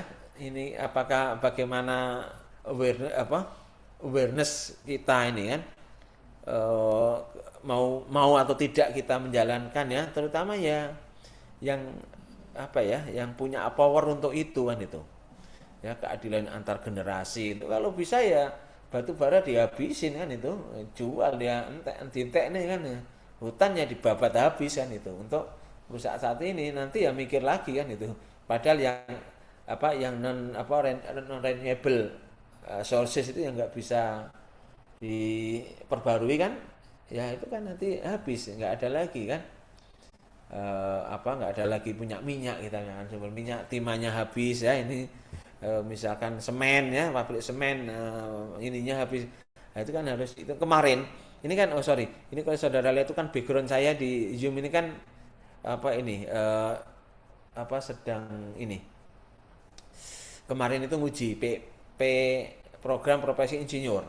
Nah, itu cerita juga ini Mas Ridwan ini yang dari orang geologi kan saya nguji ya. Jadi ya mendengarkan presentasi mereka. Saya sebagai dosen ini. Pasir kuarsa. Nah, mereka eksplorasi pasir kuarsa itu ya di ya, sebanyak-banyaknya kan ya kadang-kadang masih menghitung ini mumpung ada potensi ya udah di ini generasi mendatang ya pikirkan nanti mungkin ini kadang-kadang itu, tapi kan masa saya ngajar itu wah itu nggak usah dipikir ya, nanti kan saya nggak ngajari yang baik kan itu kan. Nah, sebagai ini akademisi saya ngajari yang baik kan ini, walaupun ini ya pelaku senyum-senyum itu Pak Eko itu teori semua itu ya, saya memahami. Nah sekali lagi itulah ya, jadi tetapi trust me ya, suatu saat nanti kita akan ke sana juga ini Mas Ridwan, Mas Andi ya. Kalau kita melihat negara-negara yang mereka sudah sangat ketat itu, mereka juga pernah mengalami kayak kita kan. Sering saya ini, ini jam 8 ini, saya nggak tahu ini HP saya tiap jam 8 itu selalu ada orang baca Bismillahirrahmanirrahim, itu juga nggak tahu kenapa. Saya juga nggak tahu sama istrinya, kok bisa itu mematikannya juga nggak tahu juga ini. Jadi itu dari mana? Aplikasi ya, tapi saya nggak nginstal apa-apa itu, tiba-tiba ya, tiap jam 8 itu ada Bismillahirrahmanirrahim baca itu, saya nggak tahu juga tuh. Iya, tiap jam 8 aja ya. Jadi kembali lagi ke sini, Mas, terutama yang pelaku lapangan ya, Mas Ridwan ini. Suatu saat kita akan sampai pada titik itu. Jadi ketika 2007 ya, 2008 saya ke Jepang itu enak sekali. Orang bayar PLN macam-macam itu cukup di kayak sekarang kita kan ada Alfamart ya, Indomart, Alfamart ya. Dulu kan kalau kita bayar listrik kan ke PLN, ngantri panjang, bayar telepon, bayar PDM itu ngantri panjang itu, ngantri gitu kan. Nah ketika saya ke Jepang itu, wah enak sekali di Jepang ini, wah harusnya kayak gitu. Ketika balik di ini sudah kayak gitu. Jadi kalau kita pengen melihat Indonesia 10 tahun ke depan itu kayak apa, lihatlah negara maju sekitar kita, termasuk perilaku masyarakatnya. Nah, perilaku masyarakatnya macam-macam itu, ya lihat aja sekitar kita. Saudara misalkan ini nih, ke Jepang, ke Korea, kan, di Taiwan. Saat ini ada apa itu? Nanti mungkin 5 atau 10 tahun ke depan, nanti akan seperti itu ini berlaku. Ya, ketika dulu belum ada ini online kan, mau beli apa-apa ya ke tokonya kan. Nah, saya di Jepang beli baby stroller itu via online aja kan, trusted itu. Wah, waktu itu berpikir enak sekali ya kalau di Indonesia bisa kayak gini. Balik ke Indonesia sudah kayak gitu semua sekarang. Sekarang saya beli sabun aja online, beli sampo aja males kan ke mana Indogrocery ke toko supermarket itu, ya udah online aja lah gitu. Beli apa aja online dan itu trusted jadi itu. Nah, termasuk lingkungan. Nah, jadi trust me ya, ini trust me. Saya menyampaikan ini, mungkin saat ini wah ini Pak Eko teoritis itu. Tapi suatu saat kita akan berada pada masa di situ. Entah itu tahun berapa, tergantung kita sorry mau habis baterainya ya. Ini ya. Ini tinggal sedikit lagi nih ya, nanti kita diskusiin ya ini. Jadi kayak transparansi ya, itu kalau perusahaan besar tadi yang sudah ada ini ya, sudah ISO 14001 macam-macam itu ya pasti akan menjalankan ya. Bentar ya, sorry.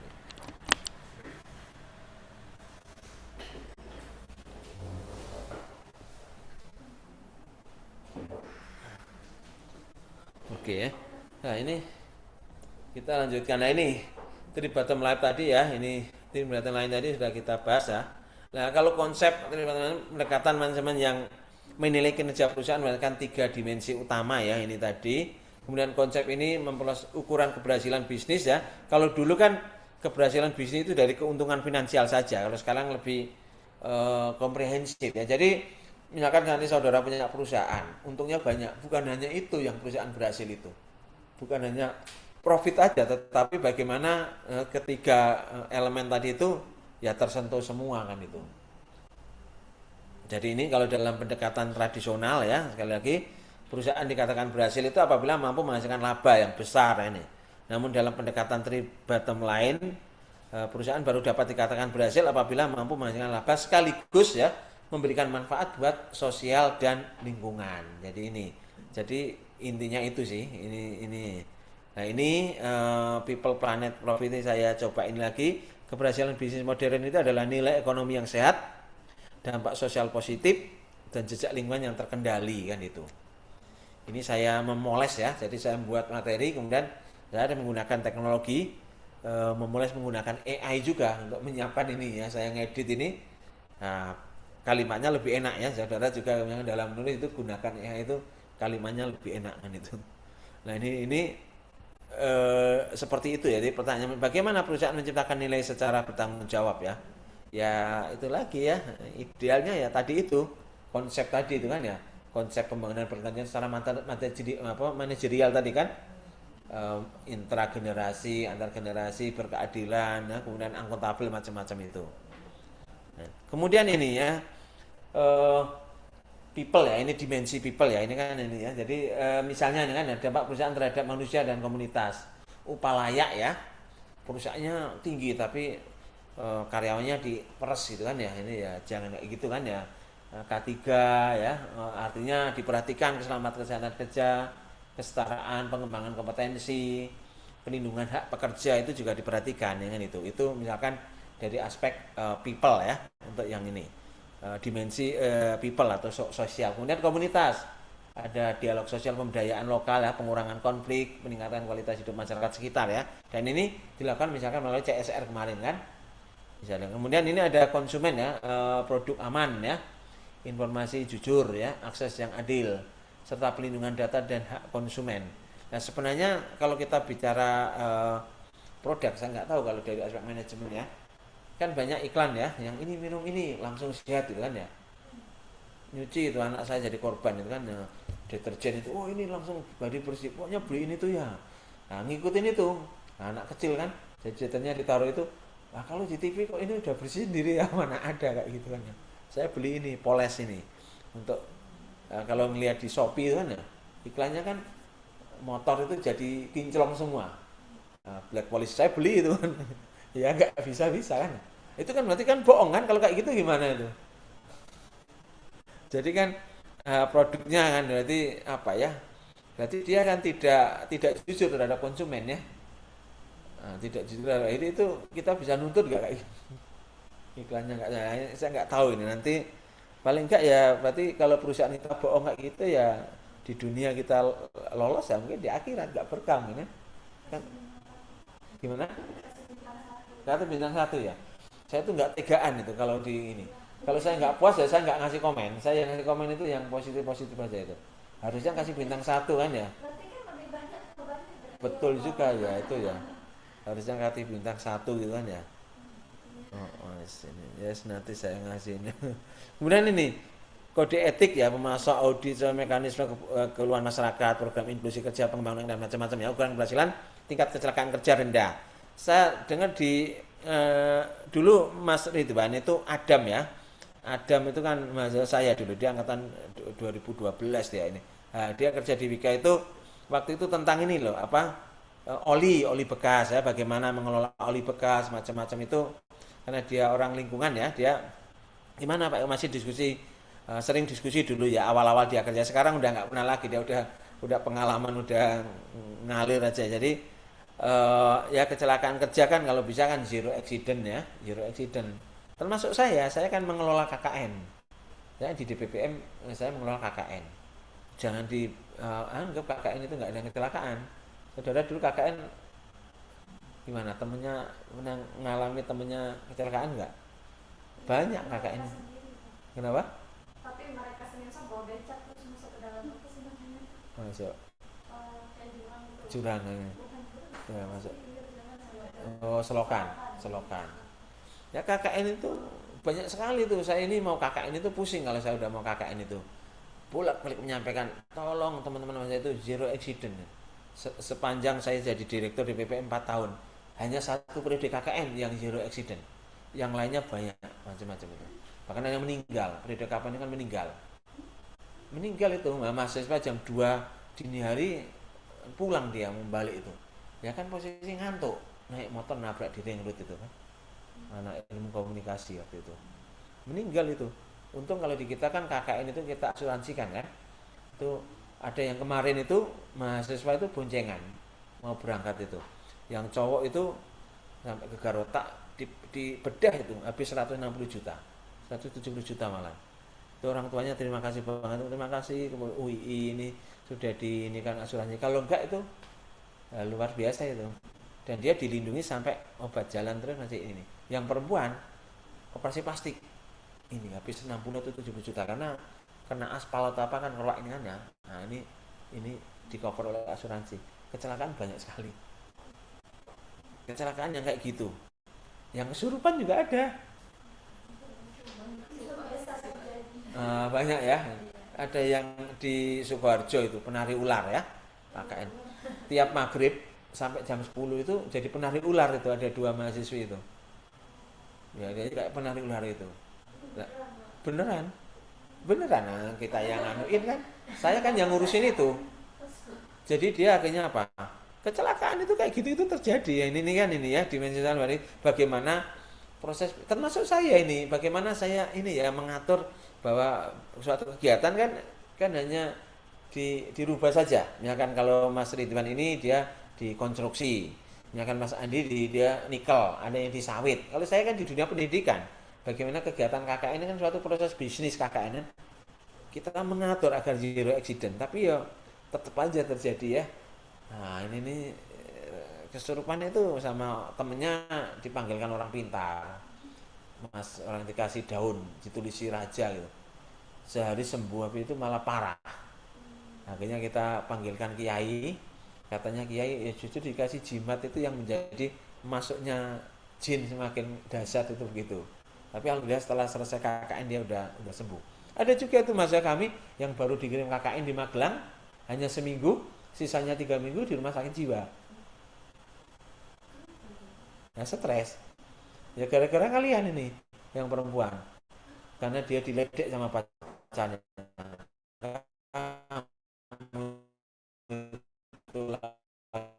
Lagi stres ya. Soal itu terjadi kayak itu gimana? Adalah kayak itu, tapi ini bukan di kampus kita, bukan di UI ini kampusnya Mas Ridwan ini. Kampusnya Mas Ridwan ini KKN UGM. Saya diceritain dari asuransinya. Jadi dia dikirim KKN laki-laki kan. Kemudian apa? Stres. dipulangkan lah sama tim UGM, dipulangkan ke rumahnya, harapannya kan dikelola di rumah. Tapi ternyata apa? Ya itu anak Gen Z sekarang. Kata apa? Ini laki-laki itu, anaknya merasa gagal. Saya KKN aja nggak mampu, sampai dipulangkan. Bunuh diri di rumah. Bunuh diri itu. Pulang dari KKN dipulangkan, harapannya apa? Kampus kan harapannya karena dipulangkan kan ya udah dikelola di rumah kan keluarganya itu. Ternyata anaknya bunuh diri, meninggal. Nah itu yang terjadi di kami itu, yang ada sudah di sayat-sayat ini kan, stres gara-gara ya konflik macam-macam ya berantem. Itu kan ini kan juga sama, kalau saya melihat kan ini kan bisnis juga, tapi usahanya usaha pendidikan KKN itu kan yang itu saya mengalamikan itu. Jadi saya menasihati diri saya sendiri nih, bagaimana kegiatan ini zero accident, zero macam-macam itu ya kita lakukan berbagai upaya ya, berinovasi kan ini. Jadi ini ya ini. Kemudian ini yang dimensi lingkungan ini ya, paling gampang ya, ini efisiensi energi ya, ini diterbarukan, menggunakan ini, kemudian apa air limbah banyak dikelola macam-macam ya, optimisasi daur ulang material yang tadi. Harusnya kan kalau kita tidak hanya ini, kalau kita itu para ini jujur kan, tadi kayak kasus Pertamina tadi, harusnya kan pemerintah itu seneng kan gitu. Wong itu limbahnya selatnya Pertamina yang harus dikirim di PPLI Cilengsi ya, ini saya sebutlah Cilengsi itu, PPLI itu per ton waktu itu 1.250.000 dikirim ke UI, cuman bayar 250.000 untuk transportnya saja, sama untuk ini. Jadi produk, industri happy. Ternyata kami dipanggil kementerian, presentasi akhirnya di stop, nggak boleh lagi. Ya itu realitanya begitu kan itu. Mau apa kita? Padahal kan anak di pusat, kita harus ada inovasi antara perguruan tinggi industri ya, ini harus ini. Tapi kenyataannya kayak gitu Mas Ridwan. Nah, gimana nih Mas Ridwan? Diviralkan aja, Pak. Gimana? Diviralkan, Pak. Oh kalau sekarang ya Diviralkan. ini kalau sekarang ya resiko juga loh Mas Ridwan, itu diviralkan itu kalau masyarakat umum gitu itu. Kalau kampus itu punya resiko loh itu. Punya resiko itu. Agak-agak ini UI itu termasuk sekarang yang agak di blacklist oleh ini karena Pak Rektor kita kan ya, UI kan termasuk yang sangat kritis itu Mas Ridwan itu saat ini. Nah, kalau Mas Ridwan ngikuti kan UI kan kritis. Langsung menolak MPK macam itu. Saya itu agak ini dapat apa dari berita A1 lah gitu. UI termasuk agak-agak di ini di dalam proyek-proyek nggak pernah dilibat macam-macam ini karena kritis, terlalu kritis itu. Sampai diiniin dipanggil.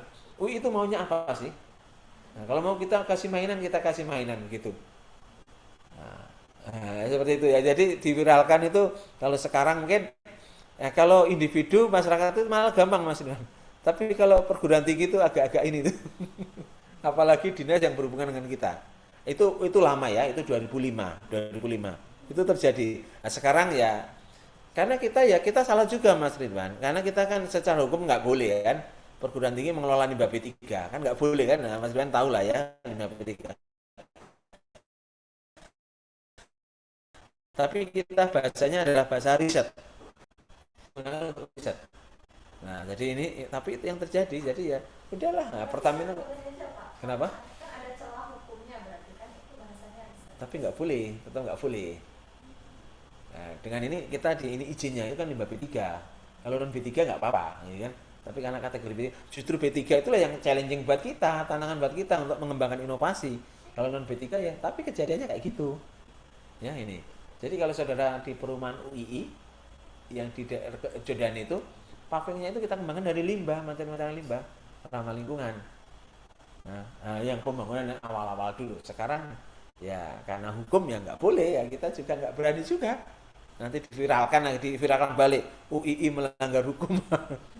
Ada ahli lingkungan tapi ya, menggunakan sudah tahu dilanggar kan itu. Repot lagi kita kan ini. Nah, ini dimensi ekonomi ini yang paling ini ya, yang paling memang tujuan utamanya ya. Jadi bukan sekedar laba cepat, tapi dipahami sebagai kemampuan bisnis bertahan, berinovasi, membayar pekerja, membayar pajak itu secara sehat lah ya. Berlanjutan ya, sebagai daya saing, perusahaan yang mengelola sosial dan lingkungan dengan baik dapat memperkuat reputasi. Ya ini yang di awal ini yang Mas Ridwan bilang harusnya kan kalau kita mau ini kan harusnya paling tidak dapat notis lah ketika tender macam-macam kan ya. Nah ini kan harusnya begitu kan ya. Tapi kenyataannya kan sekarang kalau yang ini lah Mas Ridwan, kalau kita bicara jujur lah ya, yang konsultan yang bukan yang gede lah ya, itu siapa yang main kan? tender kan juga sudah ada pemenangnya. Kan pemenangnya udah ada semua. Ya, ya Gimana Mas seperti itu itu Mas? memang, Pak. Ya Lah realitas di iya, lapangan seperti itu. lah iya kan. Realitanya begitu. Tapi masa saya masuk itu nggak apa-apa kan? Saya ngajar kan harus menunjukkan yang benar kan gitu. Nah inilah ini Tapi sebetulnya tender ya mungkin saudara. saya Iya gimana? Ya, sedikit ya. berpendapat, Pak. Jadi Si- sebenarnya kita tuh Silakan. sudah punya sistem yang baik. Hampir semua apa ya, yang ada di ISC ini semua sudah ada payung hukumnya. Cuma memang kita itu dihadapkan pada ketegasan dan disruptif dari inner kita, maksudnya dari pribadi-pribadi kita, gitu. Si perilaku-perilaku fraud, perilaku koruptif, dan lain-lain. Itu yang membuat sistem itu tidak bekerja. Tapi kalau melihat semua sistemnya, sebetulnya sudah ada semua. Kita pun kalau misalkan, anggaplah yang tadi masalah konsumen ya, kalau kita merasa ditipu, ditipu tadi yang menggunakan, tadi Pak, kita bisa komplain ke Badan Konsumen. Kasusnya kan seperti Aqua kemarin. Aqua pada saat dia ternyata ketahuan ambil air sumur kan sempat ketakutan. Kita sempat diberikan lampu hijau untuk melakukan komplain, bahkan bisa menuntut gitu ya. Berarti kan ada payung hukumnya sebetulnya. Nah, jadi kalau dibilang optimis atau tidak ya, ya sudah ada payung hukumnya, harusnya bisa jalan gitu. Cuma kenapa nggak bisa jalan ya, mungkin harus merefleksi diri sendiri gitu, dan lingkungan kita seperti apa gitu. Oke. Nah ini. Ya itulah ya makanya yang sering saya sampaikan itu nganu Mas. Sekarang kita bicara inilah ya sistem sistem rekrutmen kita lah ya kan kita bicara jujur.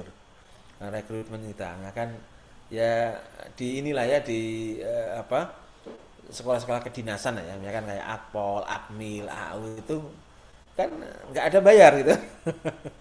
Bikin SIM ya kan ini. Tapi ya itulah ya. Jadi dan memang ini apa saya pernah cerita juga kan. Dan ternyata ketika kita mengomplain kepolisian ya, keluarga saya kebetulan keluarga ini banyak polisi juga itu. Saya komplain juga. Kenapa sih Om kayak gini kan? Diceritain itu kan. Jadi ternyata ngejar penjahat itu nggak ada anggaran dari negara, anggarannya sangat kecil itu. Nah, jadi anak buahnya ngejar penjahat ke Bali, dari Kalimantan ke Bali. Dan habis anggaran tolong dikirim, pusing dia. Harusnya anggaran sendiri itu. Saya masa sih Om? Iya itu realitanya begitu kan itu.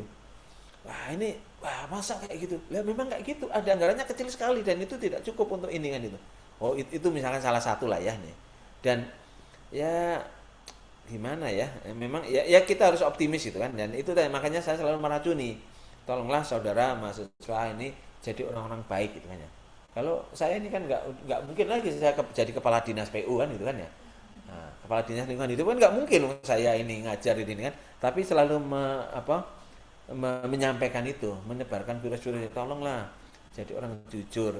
Jadi saudara nanti jadi pejabat, ada uang Rp1.000 jadi uang nggak halal itu haram masuk ke dalam tubuh saudara ke anak-anak saudara nanti jadi anak-anak yang nggak baik.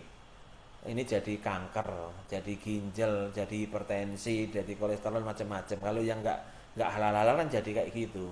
Nah saya selalu menebarkan itu yang kita ini kan karena ya kalau kita bicara optimis harus optimis maksudnya. Tapi coba kalau nanti ya, di tatarannya itu juga memang itu lingkaran setan betul itu kan complicated yang sulit. Misalkan Mas Ridwan nih, gimana cara memutus yang tender yang pemenangnya udah ditetapkan itu Mas? Ya harus berani nabrak itu, Pak, nabrak sistem, Pak, dan berani ngambil resiko. Gimana Ya, Mas? ini kasusnya kan banyak ya, Pak ya. Oh, oh. Kasusnya kan banyak sekali ya. Sekarang ya lagi beres-beres pemerintahan. Orangnya jadinya digantiin. Ya itu salah satunya karena itu. Karena apa ya? Ada ya pengaturan tender. Ya, itu hal yang umum lah, Pak. Bahkan sampai pengaturan tender juga sampai nyikut-nyikutin apa pejabat-pejabat juga kan gitu. Iya, yang menang kan ya ponakannya ini. Ya, termasuk saya Iya. masuk ke salah satu apa perusahaan daerah pengolahan air limbah. Yang masuk kepala dinasnya itu mengeluh ke saya. Gimana Pak Eko ini? Wong saya anak buah saya itu titipan semua itu. Jadi non sewu, Iya. ini titipannya dia nggak bisa bekerja, wong dia biasa dilayani anak pejabat yang biasa dilayani, mohon maaf misalkan ini ya, mungkin di antara saudara yang anak pejabat, tapi hadapannya jadi anak pejabat yang baik kan itu, nggak bisa bekerja dan mengeluh, pusing saya Pak Eko ini, lah saya nggak bisa, masa saya nggak menerima kan, wong ini titipannya bupati, ponakannya, tolong ini ponakan saya diterima di situ, nah pusing itu, nggak bisa kerja itu anaknya. Jadi dia kan perusahaan daerah itu kan yang menentukan siapa pimpinannya, direkturnya itu kan dari pimpinan daerah. Ya kan PDAM itu. Maka biasanya ganti bupati, direktur PDAM ganti biasanya kan anak itu. Kan, timnya kan gitu. Nah ini saya ke salah satu daerah itu tentang pengolahan air limbahnya. Ya ini gimana diatur lah Pak gini. Ini pusing saya itu. Staf saya itu, ini titipannya anggota dewan, ini titipannya keponakan, ini ponakannya ini nggak bisa bekerja semua, dicari kerjaannya nggak bisa, itu sulit sekali dibina. Karena backgroundnya memang beda.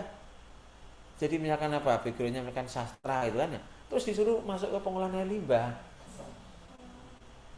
Lah sastra limbah kan nggak ada kan. Nah, pusing dia, dikasih kerjaan manajemen kan manajemen cuma 1-2, ini kan harusnya di teknis. Tapi ya kayak gitu, ya itulah. Tapi kita harus optimis lah, insya Allah ini ada ini.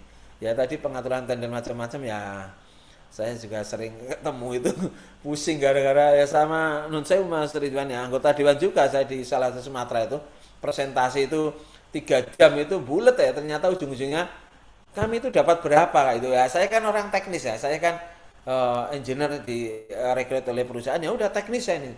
Ternyata ya ujung-ujungnya begitu kan. Diselesaikan di balik ya. Kalau tahu gitu kan setengah jam selesai kan itu. Udah 3 jam intake kan ya. Ngomong intake aja intake kan. Tapi itu terjadi kan. Tapi itulah, tapi kita tetap harus optimis. Tadi disampaikan sistem itu udah ada kan itu. Tinggal ya untuk sebuah kesuksesan itu kan sistem yang baik, kemudian yang menjalankan sistem kan dan penegakan. Dan semuanya harus jalan semua kan itu bahasanya saya kan kalau kepalanya ular ya artinya ya badannya kan badan ular gitu kan ya kita harus baik semua lah kan gitu ya mudah-mudahan Tapi izin ya nambahkan Mbak. Kalau oke ya sebenarnya kan saya tadi keinget masalah ADB ya. Jadi untuk penyemangat ya. Jadi kayak misalkan ADB, kemudian NGO-NGO itu sebenarnya semangatnya bagus-bagus. Bahkan mereka memilih kriteria vendor, kriteria pekerjaan, project itu menggunakan dasar-dasar yang sebetulnya sangat sangat go green ya, sangat semangat isinya sangat baik. Gitu. Cuma tadi disruptionnya itu di bagian bawahnya. Bagaimana sistem itu yang misalkan dana dari luar ADB itu mau dilempar ke Indonesia. Nah orang-orang di Indonesia ini yang koruptif sebetulnya, mengganggu tujuan awalnya gitu. Nah itu sering terjadi. Jadi mungkin buat teman-teman bahwa tidak semua sistem itu tidak baik. Bahkan investor-investor tuh visinya juga bagus-bagus sebetulnya. Karena mereka sudah tidak memikirkan profit, karena menganggap bahwa profit itu profit itu bukan untuk dikejar, tapi profit itu sebuah compliance. Kalian sebagai perusahaan itu sudah sewajarnya untung. Karena kalau nggak untung, tahun depan perusahaan mati gitu. Jadi nggak mungkin kamu nggak bekerja bukan untuk sebuah keuntungan itu nggak mungkin. Jadi itu adalah compliance. Nah, yang menjadi inovasi adalah yang menjadi motivasi yang harus dikejar selain compliance itu adalah yaitu yang masalah bagaimana mengelola orangnya, bagaimana mengelola lingkungannya, bagaimana mengolah K3 dan lain-lain. Nah, itu yang menjadi challenge bagi kita. Tapi kalau profit, sebenarnya hampir semua investor bilang, ya loh, kita itu ngelirik kalian karena sudah pasti untung gitu. Tapi apa yang kalian berikan lebih lebih lagi selain keuntungan itu gitu. Nah, lebih begitu. ya. Sip mantap ini. Ya itu dan ini sangat enak untuk didiskusikan ya Mas Rion di kelas atau nih. Tapi ya Ya. ketika pada ini ya mudah-mudahan tetapi ada proses lah ya. Mudah-mudahan yang teman-teman yang mudah-mudahan ini nanti itu kalau sudah jadi manajer tolonglah ya. Lingkungan ini saya kampanye ya orang lingkungannya baca lingkungan. Memproduksi air ini mudah kan ini. Tapi kalau misalkan ini sumbernya sudah rusak nanti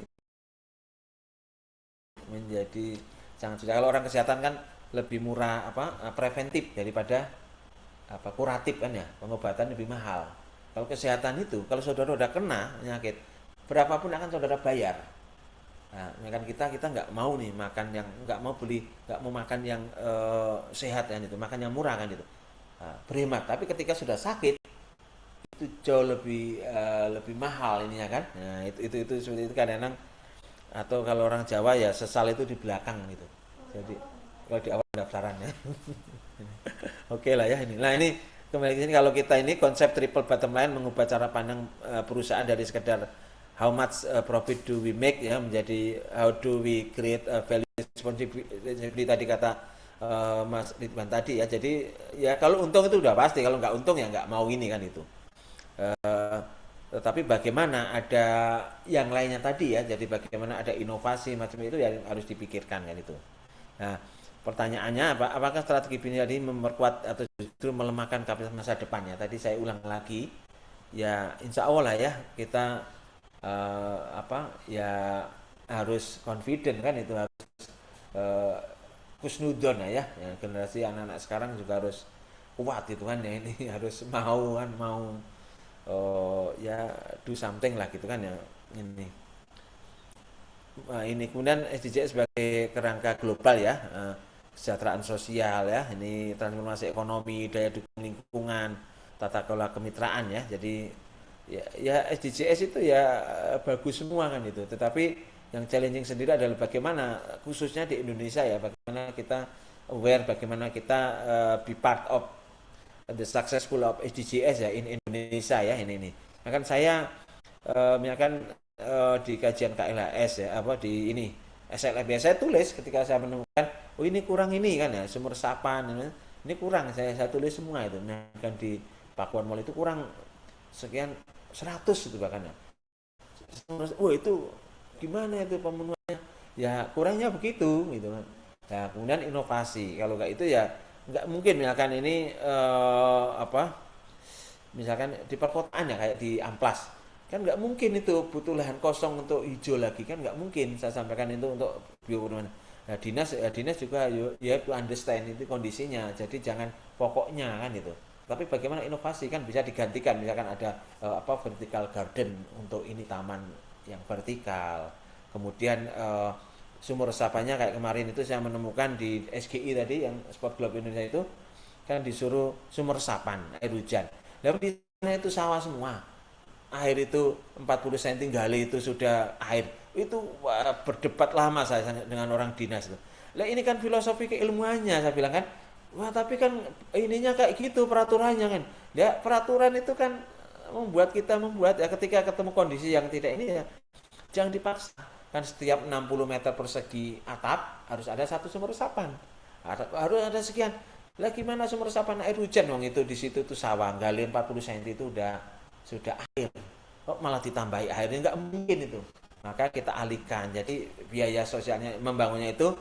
kita alihkan ke desa sebelah macam-macam itu sehingga ya menunjang itu jadi jangan pokoknya hanya punya power dia itu wah alot sekali itu orang dinas ya. Sampai ya, akhirnya orang manajemen Pak Eko kalau nggak mikirin tenan kami nggak mau ngurusi saya kayak ini ya capek juga dia kan udah 2 tahun itu nggak keluar ini kan ya gara-gara saya kan presentasi kemudian ketemu yang menilai juga teman sendiri juga yang menilai ini teman sama-sama orang lingkungan ini sampai ya kudu ngerti toh kondisi kita itu masa mau sakel kayak gitu ya tapi kan ketika menilai di depan kan harus kayak gitu toh Pak Eko nanti di belakang ya kayak debat gitu ya kalau saudara melihat debat itu di politik di TV itu kan kayak iyo habis itu kan rangkul-rangkulan ini makan bakso bareng kan kadang-kadang itu kan ya drama dibuat ya harus sering drakor ya sekarang sudah kalah dengan dracin ya.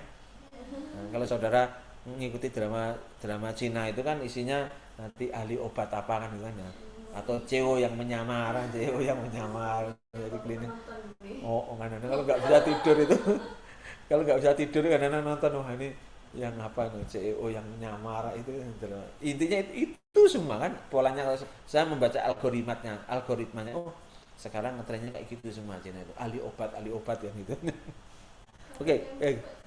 Kenapa iya template ya AI semua itu kan nah ini ya jadi SDGs relevansinya terhadap CSR yang ini kita mainin jadi harapannya itu kalau dulu ya CSR itu kayak filantropis ya tahu saudara filantropis ya filantropis itu kan lembaga amal ya kegiatan amal kayak Lazis gitu kan ya nah, dia nggak terlalu pokoknya dia nyumbang banget tapi harapannya itu CR yang berbasis SDGs ya kemarin saya sampaikan kan oke ketika saudara menyusun program ya harus dikaitkan dengan core bisnis perusahaan harus ini terkait dengan nanti SDGs yang mana macam itu ya paling tidak itu ya mengarah ke sana kan itu jadi pertimbangkan nanti itu akan memenuhi SDGs yang keberapa dan seterusnya itu ini ya ini Jadi memberi arah, prioritas dan indikatornya jelas.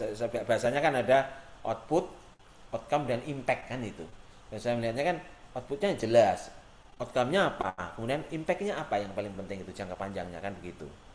Jadi dampak jangka panjangnya menjadi sangat penting. Kemudian peran bisnis dalam mendorong SDGs ya, inovator ya, mengembangkan produk ya, proses model bisnis yang lebih rendah dampak ya. Kemudian ini investor ya mengalokasikan modal untuk teknologi bersih, yaitu tadi cleaner production ya, cleaner production, kemudian ada pembiayaan. Kalau dulu di bidang teknik lingkungan itu pengolahan limbah itu adalah end of pipe istilahnya. End of pipe artinya kita mengolah limbah. Kalau sekarang istilahnya adalah zero waste. Jadi bagaimana konsepnya itu zero waste sekarang. Kalau dulu end of pipe, nah sekarang zero waste atau cleaner production.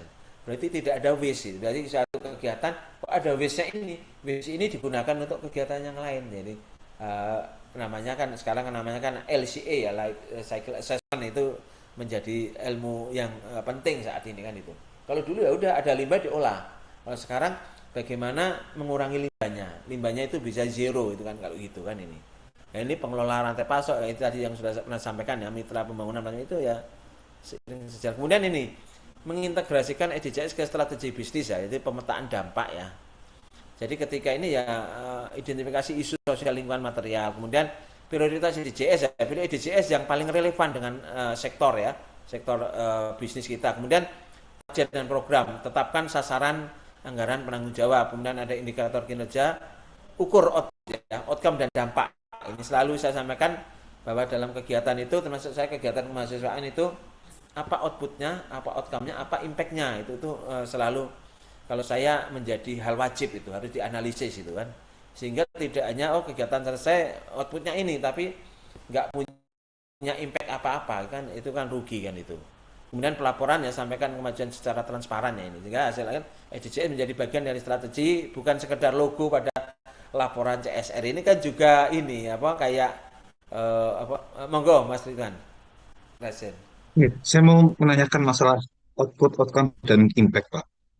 Jadi kalau yang paling paling bisa dijelaskan secara langsung kan output sama impact. Karena kan output dari suatu kegiatan. Kalau impact kan jangka panjang. Cuma kalau outcome dan impact ini, apakah kita tetap harus melakukan cawe-cawe dalam program menuju ke impact itu, atau harapannya itu bergulir sendiri, Mbak?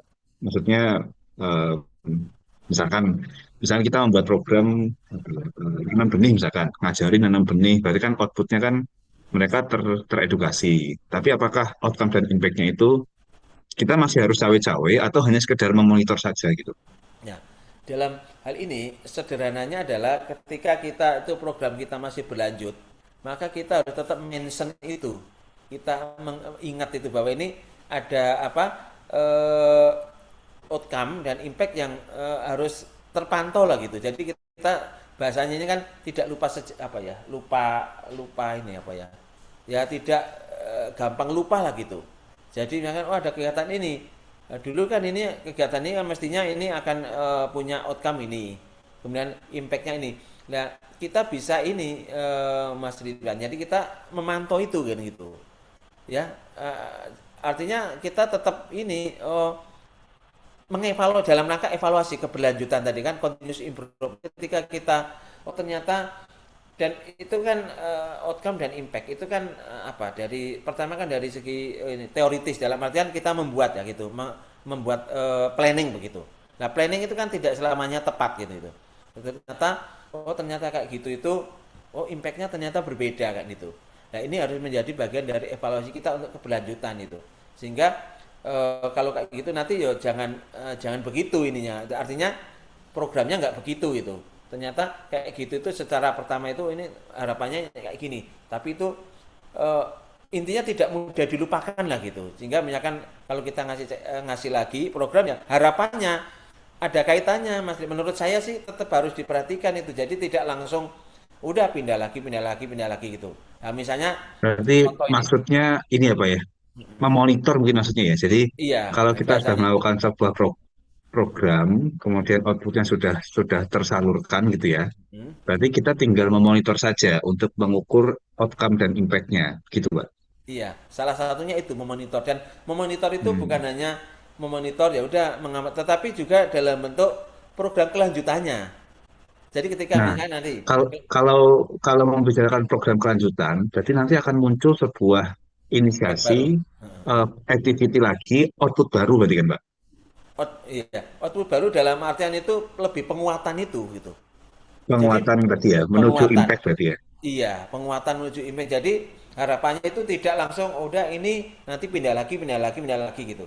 Jadi contohnya Hmm. begini, yang kami lakukan ini saya mencoba menganalogikan saya mengelola KKN itu ini kegiatan kemahasiswaan itu sebuah ini juga keberlanjutan kita terapkan. Jadi kalau kami ngirim mahasiswa KKN itu tidak langsung besok sini begini gitu. Tapi kami udah memplanning.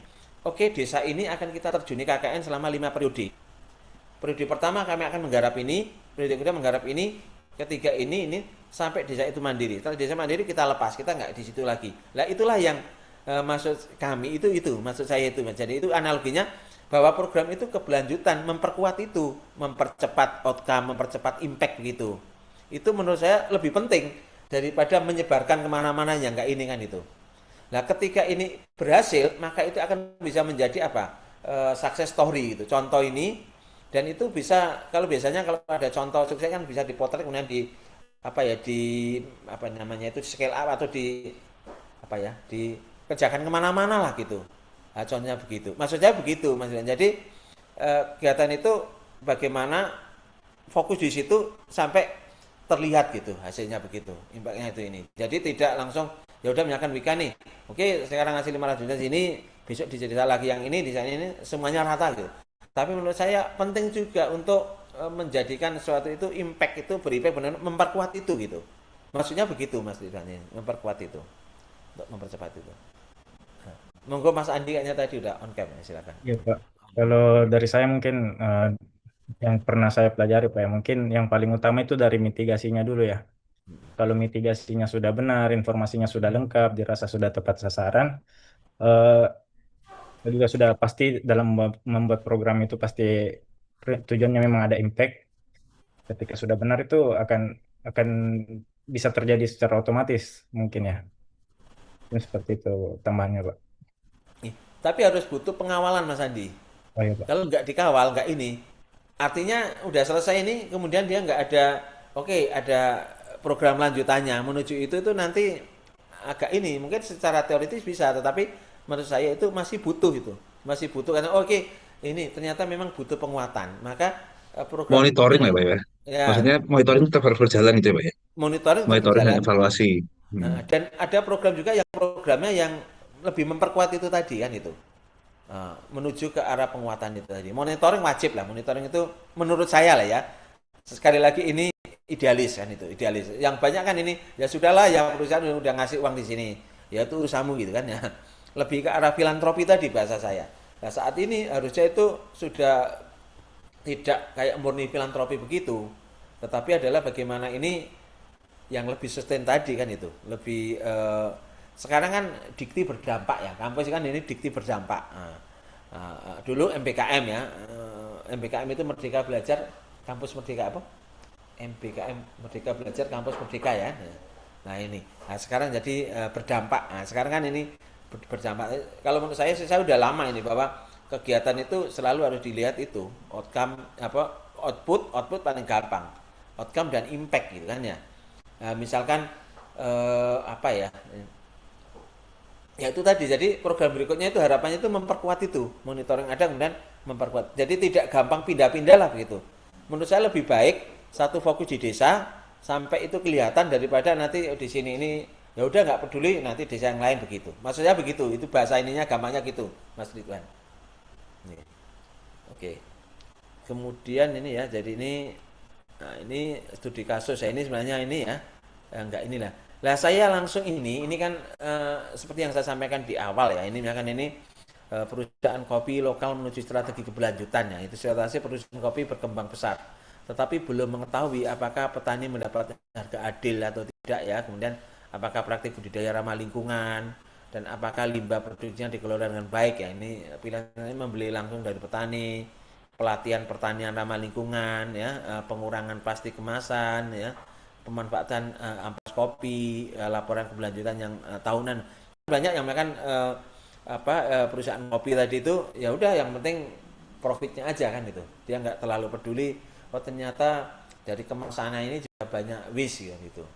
Nah, apakah nanti misalkan supaya sustain kan harusnya ya itu misalkan dia akan ini memberikan berarti misalkan dia bekerja sama dengan yang membuat kemasan, maka waste-nya itu paling tidak misalkan ditarik kembali oleh pembuat ini. Misalkan botol lah kan ada ini kan ini kan misalkan contohnya pas ini minerale kan ada program menarik kembali botolnya kan gitu. Misalkan itu. Kan banyak yang kayak gitu ya sekarang ya. Nah, ini kemarin hari Rebu itu kemarin saya diundang oleh Risbang Dikti. Jadi Risbang ya, Risbang Dikti Saintek itu saya dilibatkan dalam penyusunan ini untuk teman-teman juga informasi ya. Ini yang menyusun buku peta jalan riset nasional ya sampai dengan 2045. Jadi saya karena saya ketua Bakerma TL Indonesia, saya diundang itu terkait dengan bidang lingkungan. Nah, itu menentukan topik-topik ini. Untung saya diundang, kalau enggak buku itu banyak yang nanti kurang kuat gitu. Hanya umum banget lah. Kemudian saya diminta kemudian disuruh bawa tim dari ITB, kemudian dari UI sama dari ITS ya, 3 ini ya. Saya bawa kemudian ini. Nah, jadi kita mewarnai itu dan nanti ternyata beasiswa LPDP. Nanti kalau ini teman-teman di sini ada yang mau sekolah, maka nanti sekitar 2 pekan lagi buku riset itu akan di-launching. Mungkin yang meluncing menteri ya, Menteri Pak Brian itu atau bahkan presiden ya bilang ini meluncing itu. Nah, ini nanti kalau nyari beasiswa itu tema-temanya itu harus yang ada di situ. Harus baca itu. Jadi tidak bisa lagi, pokoknya saya pengen belajar ini, ngajukan LPDP itu bisa ditolak. Jadi termasuk bidang lingkungan. Kita itu kira-kira bidang lingkungan yang penting itu apa? Itu sudah kita masukkan semua.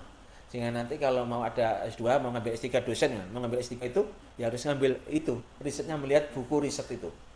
Nah, misalkan saudara nanti mau ngambil S3 nih, makanya ini lihatlah buku riset itu. Jadi tema-tema yang akan saudara ambil itu harus ada di situ. Kalau enggak nanti enggak akan bisa mendapatkan beasiswa. Nah, jadi buku riset itu digunakan untuk itu juga.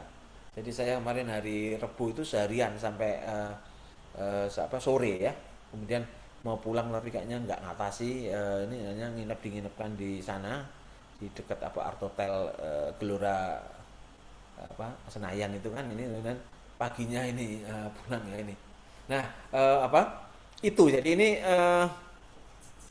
ini tadi ya. Jadi mulai itu jadi diperhatikan yang berdampak tadi ini memang ini dan ini kayak ini tadi kasusnya membeli langsung dari petani, pelatihan pertanian ramah lingkungan. Artinya ya perusahaan kopi ini tidak hanya egois pokoknya aku untung gitu kan ya. Tapi dia harus setelah dia untung bagaimana dia memikirkan itu. Jangan-jangan selama ini aku nindes petani nih. Ngambil yang ini petaninya kan banyak kalau saudara ini peternak ya. Ini saya dulu peternak ayam potong itu. Ternak ayam potong itu nangis loh. Nah, sekarang kalau nggak kemitraan nggak akan bisa. Saya ngalami sendiri itu. Saya ternak ayam potong. Tahu kutuk ya? Kutuk itu anak ayam baru menetas namanya kutuk kan ya bahasa Jawanya ya. Pitik itu kan ayam. Anaknya namanya kutuk, Mbak ya, kutuk. Kutuknya itu ya, kutuk itu baru netes itu harganya waktu itu berapa ya? 2.000 atau berapa? 1 ekor. Daging ayam ya waktu itu tuh harganya itu 1.800 per kilo. Bayangkan itu. Kami peternak itu hancur itu. Karena yang dimonopoli oleh perusahaan-perusahaan besar ya. CV Puan itu ini. Nah, saya peternak di desa saya hancur semua. Termasuk keluarga saya. Daerah saya termasuk yang agak-agak terakhir karena kami benar-benar survival yang buat makan sendiri, berinovasi gitu. Tapi tetap bisa. Kalah sama pemodal lah ini. Karena semua termonopoli itu. Jadi kutuknya bayangkan itu, harga kutuknya itu 2.000. Kami itu beli ayam ngundang mana-mana, tolong ini udah panen, udah umur 43. Ayam potong itu kalau umurnya udah 40 hari ke atas, pertumbuhan dagingnya, beratnya itu sama kebutuhan dia makannya itu lebih cepat, lebih mahal makanannya. Sehingga harus segera dipanen. Saya itu nyari yang mau memanen itu nggak ada. Padahal tempat kami yang nggak banyak, itu ternaknya hanya 2.000 ekor. akhirnya apa? Saya ngalami betul itu sama bapak saya, ibu saya itu tiap pagi jam 2 bangun itu nyembeli ayam 5 ekor, ngecer itu dijual di pasar supaya nggak terlalu bangkrut itu. Nah itu terjadi itu nggak ini ya. Nah, artinya apa ya ini tuntut ya misalkan perusahaan-perusahaan misalkan yang itu harus mulai memikirkan itu. Kalau nggak gitu ya tidak adilan ini kan ini. Ya mungkin agak kemana-mana ya ini. Nah jadi ini endingnya di sini itu ada penugasan ya ini. Penugasan seperti yang saya sampaikan itu membuat laporan keberlanjutan. Jadi ini paling tidak saudara nanti sudah ada experience gitu menyusun laporan keberlanjutan.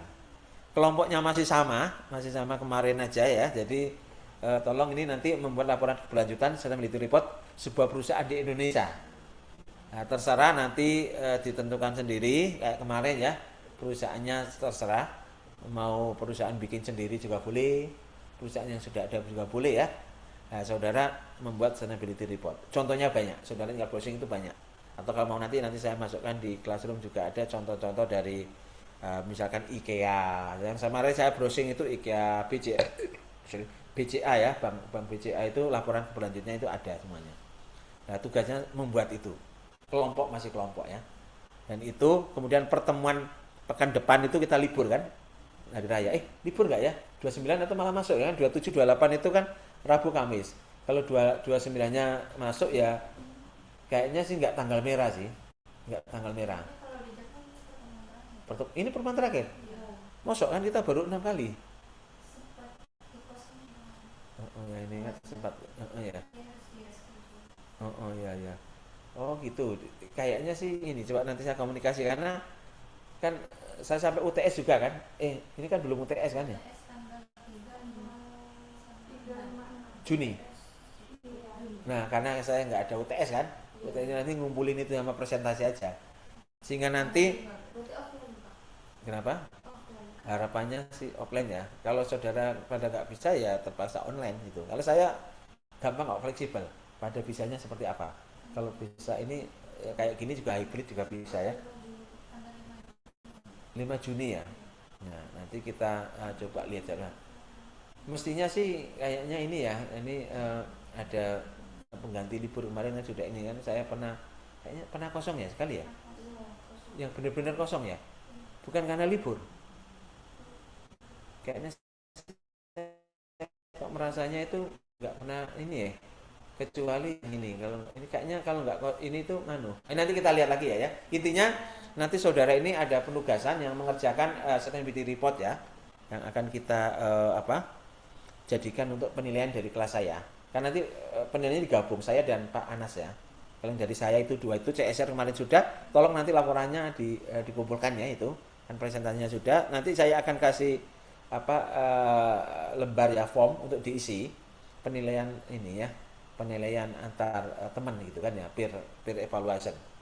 Jadi kan nanti kan jangan sampai ada yang ini berempat ini nggak pernah kerja sama sekali nilainya kok sama kan gitu kan ya. Jadi silakan saudara menilai sendiri. Mungkin itu ya ini teman-teman ya ini sebenarnya masih ada beberapa ini cenderung lebih ke arah ini sih bagaimana sustainability ke depan karir di bidang ini itu ini ya. Jadi ini climate change and environmental impact untuk karir saudara kan ya, bidang yang sudah mempelajari sustainability itu sebenarnya banyak kan itu. Sustainable Development Corporate tahu tentang CSR, tahu tentang ini kan bisa green finance and circular economy trend dan ini banyak ya. Sustainable Manager ya, Sustainability Manager, Environmental Consultant, Renewable Energy Specialist, ya, ESG Analyst and Compliance Officer, Circular Economy Strategy. Banyak yang karir-karir itu termasuk saya browsing ya.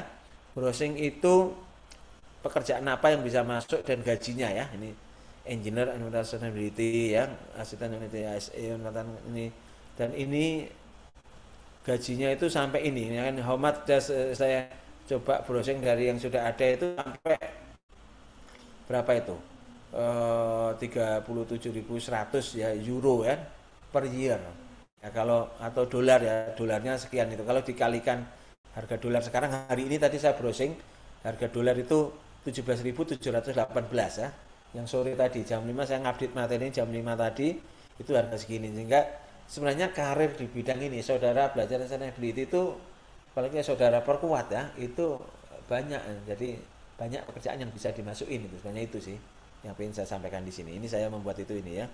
Nah, skillnya apa kan yang diperkuat ya saudara nanti ya punya keahlian ya misalkan nanti memperkuat tentang ESG kan atau LCA ya life cycle assessment apakah apa kalau yang engineeringnya kan enggak ya karena saudara kan backgroundnya ini kecuali yang kan Mas Ridwan nih yang orang teknik sipil tapi kalau sudah punya spesialis yang tentang apa bidang lingkungan itu akan menjadi bahasanya sensei saya dulu tadi weapon ya it will be your weapon in the future kan saya sama sensei saya orang teknik disuruh belajar proses kimia itu waduh sampai mukok-mukok saya mual-mual kan belajar kimia itu dipaksa kan ya nah, saya pertama ngeyel sensei itu enggak ini tapi sensei saya bilang trust me kan it will be very important for you in your future ternyata setelah saya ini ternyata benar gitu kan nah, saya belajar proses itu bukan hanya engineer saya belajar proses kimia ternyata itu sangat berguna buat saya untuk riset saya dan ketika saya dengan teman-teman sama engineer saya punya kelebihan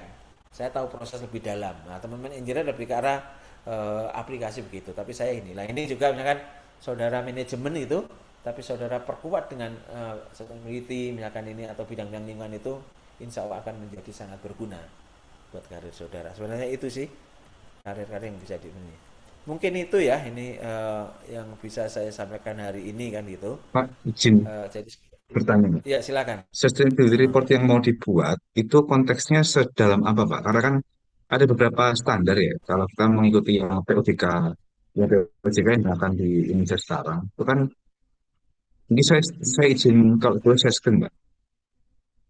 oke iya silakan ya saya jadikan Atau ini dari sebentar saya GRI Pak. jadikan ini oke ya Ada dua Mas. Kalau di luar memang penggunaan GRI ya. nah Tapi kalau GRI di Indonesia kan POJK. Nah ini kita Ya. mau sedalam apa gitu. ya Nah ini adalah lampiran POJK 51 yang digunakan di Indonesia sekarang. Nah ini akan sejauh apa kita mau mengulas laporan laporan keberlanjutannya gitu. oke oke jadi kalau ini ya karena saya paham ya misalkan apalagi masuk sebuah perusahaan itu untuk membuat sustainability report itu lintas bidang kan di lintas ini ya Mas Betul. Ridwan. Ini datanya sangat luar biasa banyak sehingga paling tidak itu goal di sini itu saudara khususnya ini yang itu mengenal ya jadi eh, ada yang apa yang misalkan datanya bisa di browse ya masuk itu tapi kalau enggak ya yang apa yang bisa dimasukkan itu kalau saya membebaskan mau pakai standar yang mana silakan gitu yang paling memungkinkan dan kalau enggak ada ya istilahnya itu dummy lah gitu kan kontrolan ininya dummy kan Oke. ininya tapi pakai seperti itu Mas Ridwan jadi khususnya mungkin saya percaya teman-teman yang sudah ini udah biasa membuat ini Mas Ridwan itu ternyata sudah punya ininya nah, saudara kan mungkin belum pernah membuat sustainability report kan nah itulah ada experience itu nah itu harus punya skill itu paling nggak mengetahui oh itu isinya apa kedalamannya itu tadi Mas Ridwan jadi kedalamannya saya cenderung monggo saja free saja gitu yang paling memungkinkan jadi kalau tidak ada ya damai oh ini harusnya ini isinya kayak gini bahasa Dami begitu ya. ya dummy maksudnya bukan ya dummy data-data dummy lah gitu Berarti kemudian izin Mbak, nantinya kita akan presentasi atau cukup mengumpulkan laporan saja.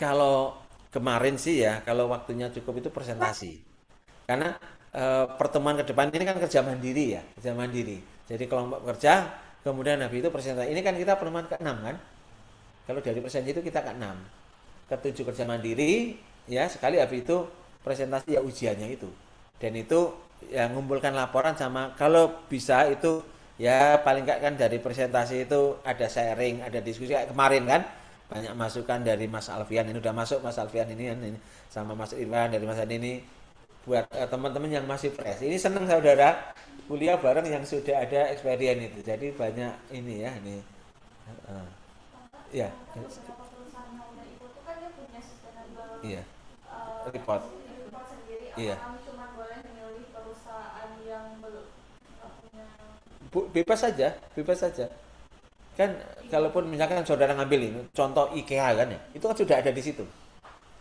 nah paling enggak saudara itu melihat membuat simulator ibaratnya nih kasarnya nih oke ngambil di situ juga nggak apa-apa yang dilaporkan punya IKEA, tapi ya jangan 100%. Nah, dimodif sedikit kan, ada sentuhan dari saudara kan, selalu ada hal-hal yang bisa diimprove kan itu. Yang menurut saudara apa yang bisa diimprove dari situ kan itu. Jangan sampai malah lebih turun itu kan ya ini. Jadi ibaratnya itu